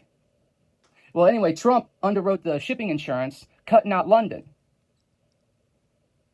So this is all about flipping the board on how goods move, how resources are coming out onto market because of these new trade lanes that are getting set up. Russia coming down through the mid-Asian corridor, down to the Indian Ocean, out to Asia, or up to the Arctic, cutting out Europe. Meanwhile, Europe has to come crawling to us for energy and weapons because you can't trust the EU leaders. And hopefully this puts the boot in the ass of the actual European people to boot those leaders out so we can get better policy. All the while, Africa has all been flipped by Russia, kicking out France. All of these nations down here, most of them had coups in the last 5 years. Cutting out the use of the French franc. Cutting out them getting their minerals from Central and West Africa. And Russia, through the Wagner Group, helped do it. So Europe is really the problem all throughout the world. Homeless Nomad says people don't realize that the explicit charter of the Navy is to bomb Islamists to ensure trade lanes stay open. That's it. That's why they exist. Yes, we're actually going to talk about the Islamists here in just a moment. Also, he said he's a Jefferson. Jefferson tried just defending the homeland. Didn't work. Had to use the Navy to bomb Islamists. And Nematoder says, I want to be good in anti-war, but still the richest and most powerful country in the world. That's exactly the position. That's exactly the position. Anytime America defends its interests abroad, it's illegitimate. America is not allowed to use its military for its own interests abroad. But also, I want all the benefits of being an empire. I want all the benefits of controlling global trade. But I don't want to be on the hook for controlling global trade and any use of the American military towards any sort of objective of controlling global trade is functionally illegitimate. Who might conceive of a worldview like that? Who might have a vested interest in ensuring that people have that sort of worldview as Americans? Perhaps someone who has an interest in using America, particularly, while also denying America the ability to represent its own interests. Causing trouble with Ukraine, not doing deals, pursuing the Green New Scam, all this bullshit. So Trump goes around, creates Shield of America, start going after the deep state proxies, that is the cartels, takes out Iran, takes out Venezuela, Cuba's about to fall. Everything's moving in this beautiful, awesome direction. Meanwhile, SAVE Act is about ready to go through the Senate, and all the leverage, meaning this, threats of prosecution. Logan, Texas, where was that? It just jumped away from me. He said, once again, some random guy has a better grasp on geopolitics than the so-called experts. The dude's literally got a yardstick with subscribe written on it, and he's pointing at a map that he drew pictures on. And he understands all of this shit better than the fucking director of counterterrorism in the United States did. For all the politicians, everything else, to get the SAVE Act passed, and then what? We get the clarity done. Meanwhile, what has been the agenda so far? It has been to do reforms, and there's been shitloads of them that he's done all throughout the executive branch, make the elections safe and secure, so you get rid of the illegals out of our elections, which means we now have electoral consequences, so you can get better deals on legislation. You have the Clarity Act passed then for the tokenization and for all the tech to be used. Manufacturing on his way here with the $18 trillion worth of investment. He's consolidated political power throughout all of this. The Fed governance is on the way. Jerome Powell thinks he's going to be able to escape by, having that judge throw out the grand jury indictments or subpoenas or whatever. Meanwhile, Janine Pirro, she's going to be appealing that, but we got the SCOTUS case ready to go with Cook, and that is to remove Fed governors at will. And then once that happens, you get control of the money printer, buy up all the debt based on fraud while you're flooding out Fed notes, and the CBDC is banned. So therefore, everybody is going on chain, choose issuer and unit. That's after you get the clarity and genius effective immediately. Boom. I love the fucking tech. Because that's the actual problem here. Yeah, I just realized it's not a yardstick. It's actually a sword. What a patriot. Yeah, almost nomad. No way this dude doesn't subscribe to Luongo, for sure. Choose issuer and unit. That's after you get the clarity and genius effective immediately. Boom. I love the fucking tech. Because that's the actual problem here. It's the central banks. Everyone wants to run around, the Jews, the Israels, the whatever, the Muslims, they're all the fucking problem. No, they aren't. Are they a problem? Sure. But they're not the problem. The problem is... Very important observation. Are they a problem? Yes. Are they the problem? No. The Jews, the Israels, the whatever, the Muslims, they're all the fucking problem. No, they aren't. Are they a problem? Sure. But they're not the problem. The problem is endless debt by endless buyer with a unit that we're forced to use. Federal Reserve note. And the tech solves all that. But we have to get all of our resources ready to go first before that shit gets turned on. BRICS has a BRICS unit backed by gold. Stablecoin issuers need to be able to compete against that on the international market. So that's why the tokenization provisions for the Clarity Act are more important than the stablecoin yield fucking argument is. Because who's going to give a shit about a stablecoin yield holding with them for a year if you have an AI agent trading that shit all fucking day? That's something I hadn't even considered. Who's going to care about a stablecoin yield when you have AI agents doing all of the trading? So deposit flight is actually a misnomer. What they're actually asking is, how does the money supply grow? If it's only based on debt, we're still in the same scam. But if it's based off of real world assets, that means the issuer needs to accumulate more assets throughout that year in order to pay out that yield. But the world is moving towards peer-to-peer payments, wallets, choosing our issuer and our unit, all over a decentralized method of payment. Go watch some motherfucking chalkboard videos so you can get a better understanding of all of this. Dystopian risk, man. All the world is fucking leverage. And Trump got the fucking ball. Vincent Scott, sir, this is my first encounter of you. You're a patriot. All right, I'm going to read here about the Westphalian reset. But before that, on the subject of the Islamists, let me just read this real quick. An American president on the importance of courage and strength in defending civilization. Quote, Christianity is not the creed of Asia and Africa at this moment, solely because the 7th century Christians of Asia and Africa had trained themselves not to fight, whereas the Muslims were trained to fight. Christianity was saved in Europe solely because the peoples of Europe fought. If the peoples of Europe had not possessed a military equality with, and gradually a growing superiority over, the Mohammedans who invaded Europe, Europe would at this moment be Mohammedan, and the Christian religion would be exterminated. Wherever the Mohammedans have had complete sway, wherever the Christians have been unable to resist them by the sword, Christianity has ultimately disappeared. From the hammer of Charles Martel to the sword of Sobieski, Christianity owed its safety in Europe to the fact that it was able to show that it could and would fight as well as the Mohammedan aggressor. The civilization of Europe, America, and Australia exists today at all only because of the victories of civilized man over the enemies of civilization. Teddy Roosevelt. Champion, patriot, legend, Teddy Roosevelt. All right, before we read about the Westphalian reset, Donald Trump and the restoration of the sovereign nation state, I'm going to give you guys a little leftist ass eating. I'll be right back. Your leftist ass like corn on the cob. I'm ready. I will eat your ass. Your leftist ass like corn on the cob. I'm ready. I will eat you. I will eat your ass. My children aren't going hungry. I'll do it. I'll drink your blood. And I'm starting to think about having to eat my neighbors. You think I like sizing up? I'm gonna haul him up that chain. Chop his ass up, size it up. I'm gonna haul him up that chain. Chop, chop, chop, chop. I will eat your leftist ass like corn on the cob. I'm ready. I will eat your ass. I will eat your leftist ass like corn on the cob. I'm ready. I will eat you. I will eat your ass. I'll barbecue your ass flat. I will cook your ass up so fast, and I'll tell them, well, I killed a cow out back, baby. You think Christ would eat somebody? He would never do that. I will. I'm ready to hang them up, gut them and skin them and chop them up. You know what? I'm ready. I will eat your leftist ass like corn on the cob. I'm ready.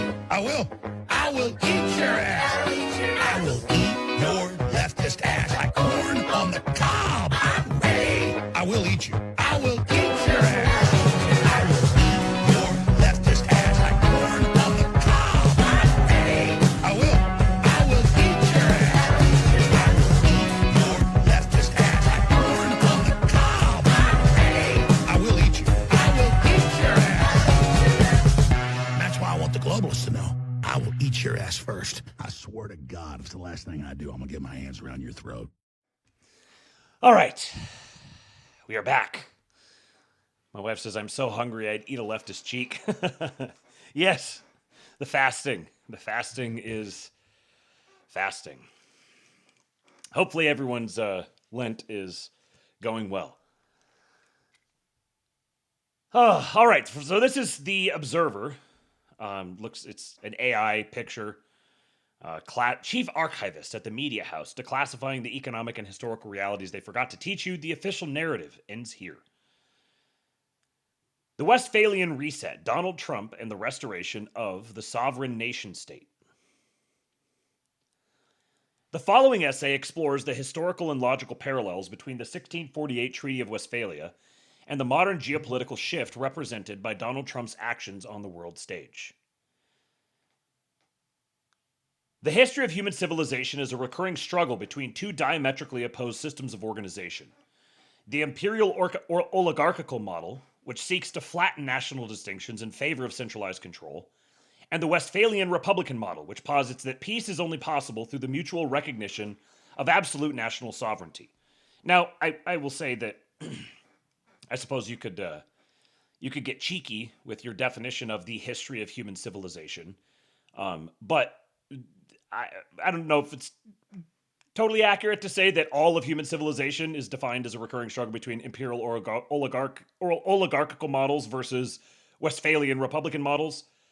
But if you want to say that the history of human civilization is like that, we didn't attain human civilization until the emergence of the modern West, then sure, okay.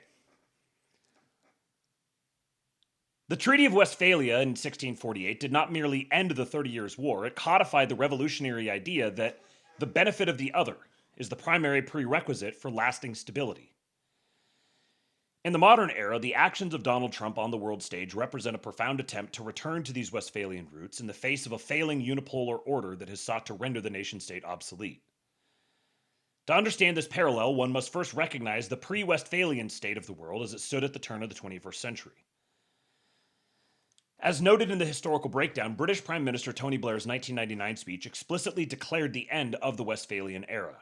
This signaled the ideological birth of a rules-based international order, a system where supranational institutions could override the sovereignty of smaller nations at will.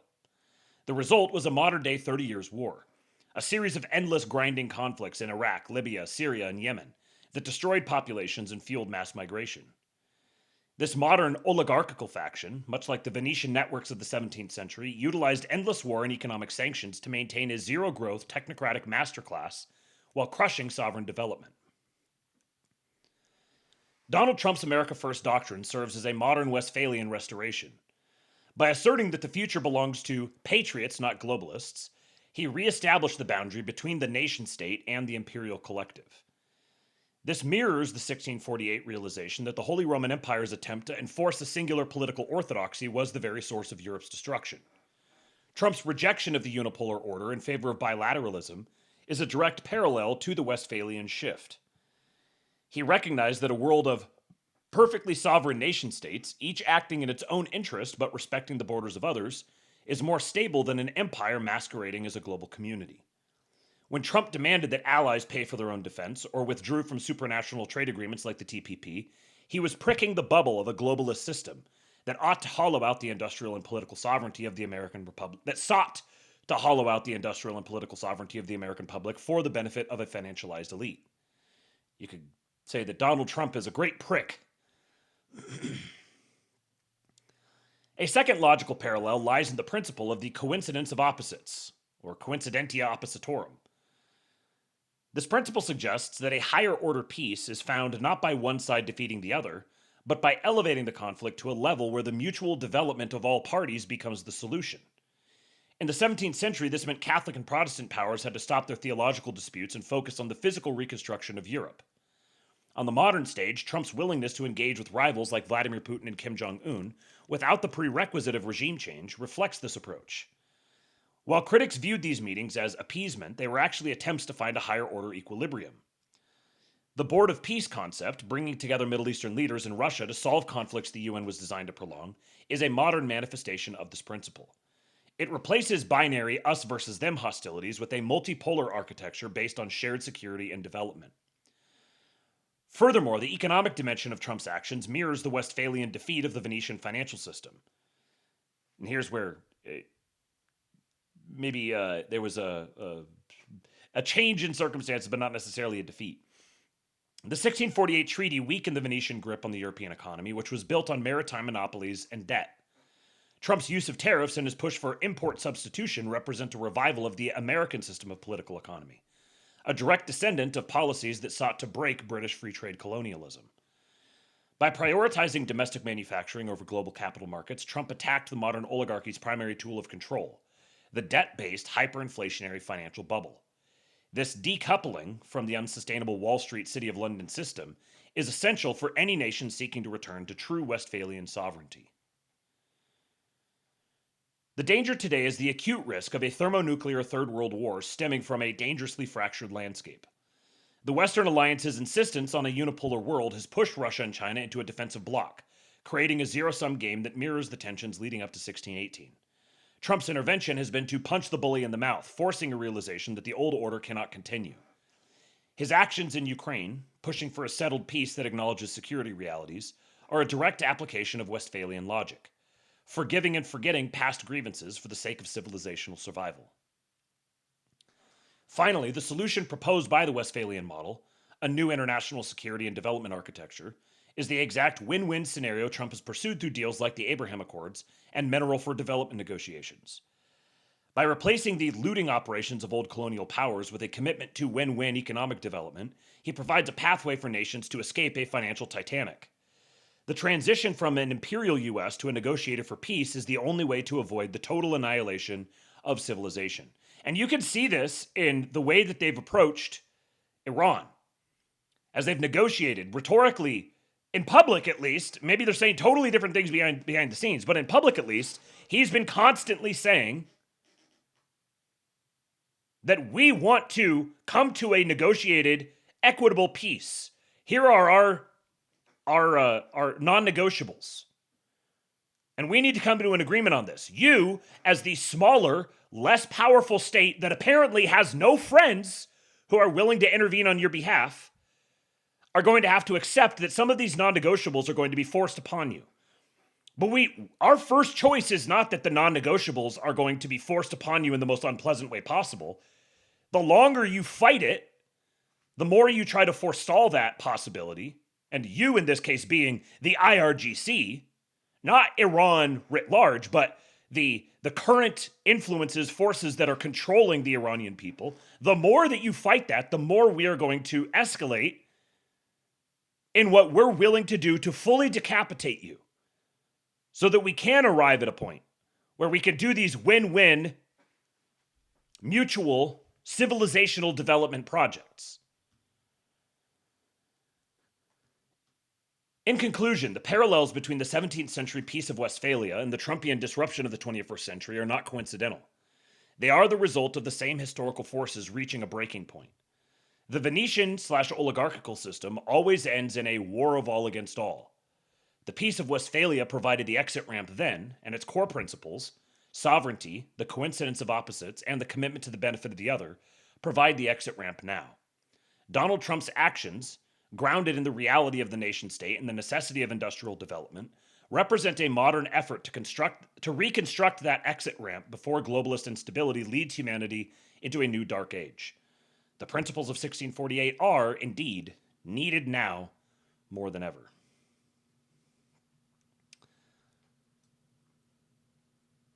All right, well, that is all that I have for tonight. So, let me head over here. If anybody wants to get a last tip in for the day, then now is the time to do it. Tips.kingpill.com.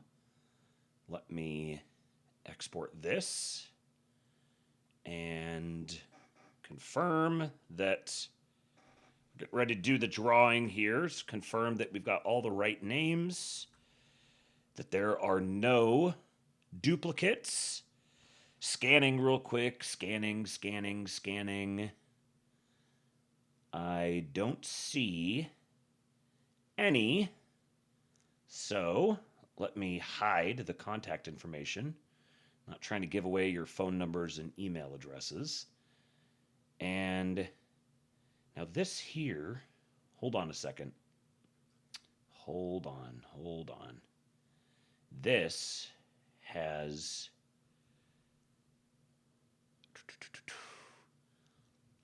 it says 21 names, but only 20 exported to the document.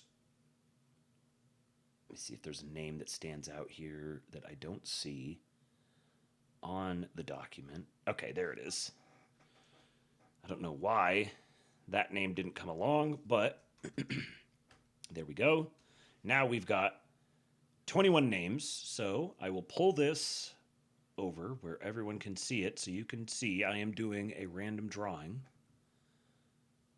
And make this a little bigger so that everyone can see this. Here we go. So this is for everyone who's gone to forum.kingpill.com and entered their name to be considered for this. Isaac says the form wasn't working for me. Your name is on here. So, yeah.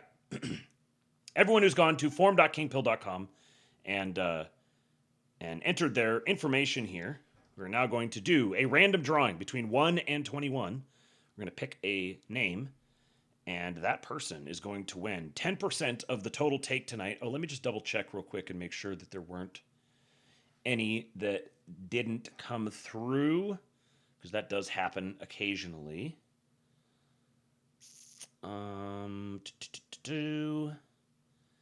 It looks like Breezy said earlier, Panikins are arguing the Ayatollah to F-35 ratio isn't high enough to be technically winning against Iran. The Ayatollah to F-35 ratio, just incredible. So good. There was the $10 that came in over on Rumble. So I'll just include that here as well. So that puts us at $433. We'll just say $45. So $45. Someone is getting $45 in the form of a gift card to their retailer of choice. 10% of it, $45. What am I trying to do here? Oh, Rand between 1 and 21. Answer. Where'd it go? 12. Who is 12? 12 is Isaac. There you go. We're just talking about you. You are in here, and you are the winner. So I will be hitting you up and asking you what form of... Welcome to the Gulag. If you survive, you earn your freedom. Thank you for the gifted sub, Bubby Ballbags. Isaac is the winner, so be on the lookout. Let me just see what you put in here. Your Twitter handle. Okay, so just shoot me a DM and tell me what you want, what gift card you want, and give me an email address to send it to. $45 coming your way. Isaac, you've been around for a long time. Good to see those guys get the ones who have been here. The names I recognize have been here for a while. It's good to see you guys win. So congratulations to you. Apologies to everyone else who did not win. Better luck next time. We'll do this every episode. I do this, and the Saturday episodes are the ones where you're most likely to get it, because I chop the goal in half for those, since viewership is usually a little lower on the pseudolabes. All right. That is all I've got. Thank you for showing up for the Astrolabe. If you are here watching live, to all the replay gang patriots out there, we appreciate you. We love you. Go download EWBSX. Go listen. Stay tuned there. Go join the King Pill Discord, kingpilled.com. And I will be back here tomorrow for a Friday episode of the Astrolabe. Share the show with people. Let them know. And for now, I leave you with Hulk.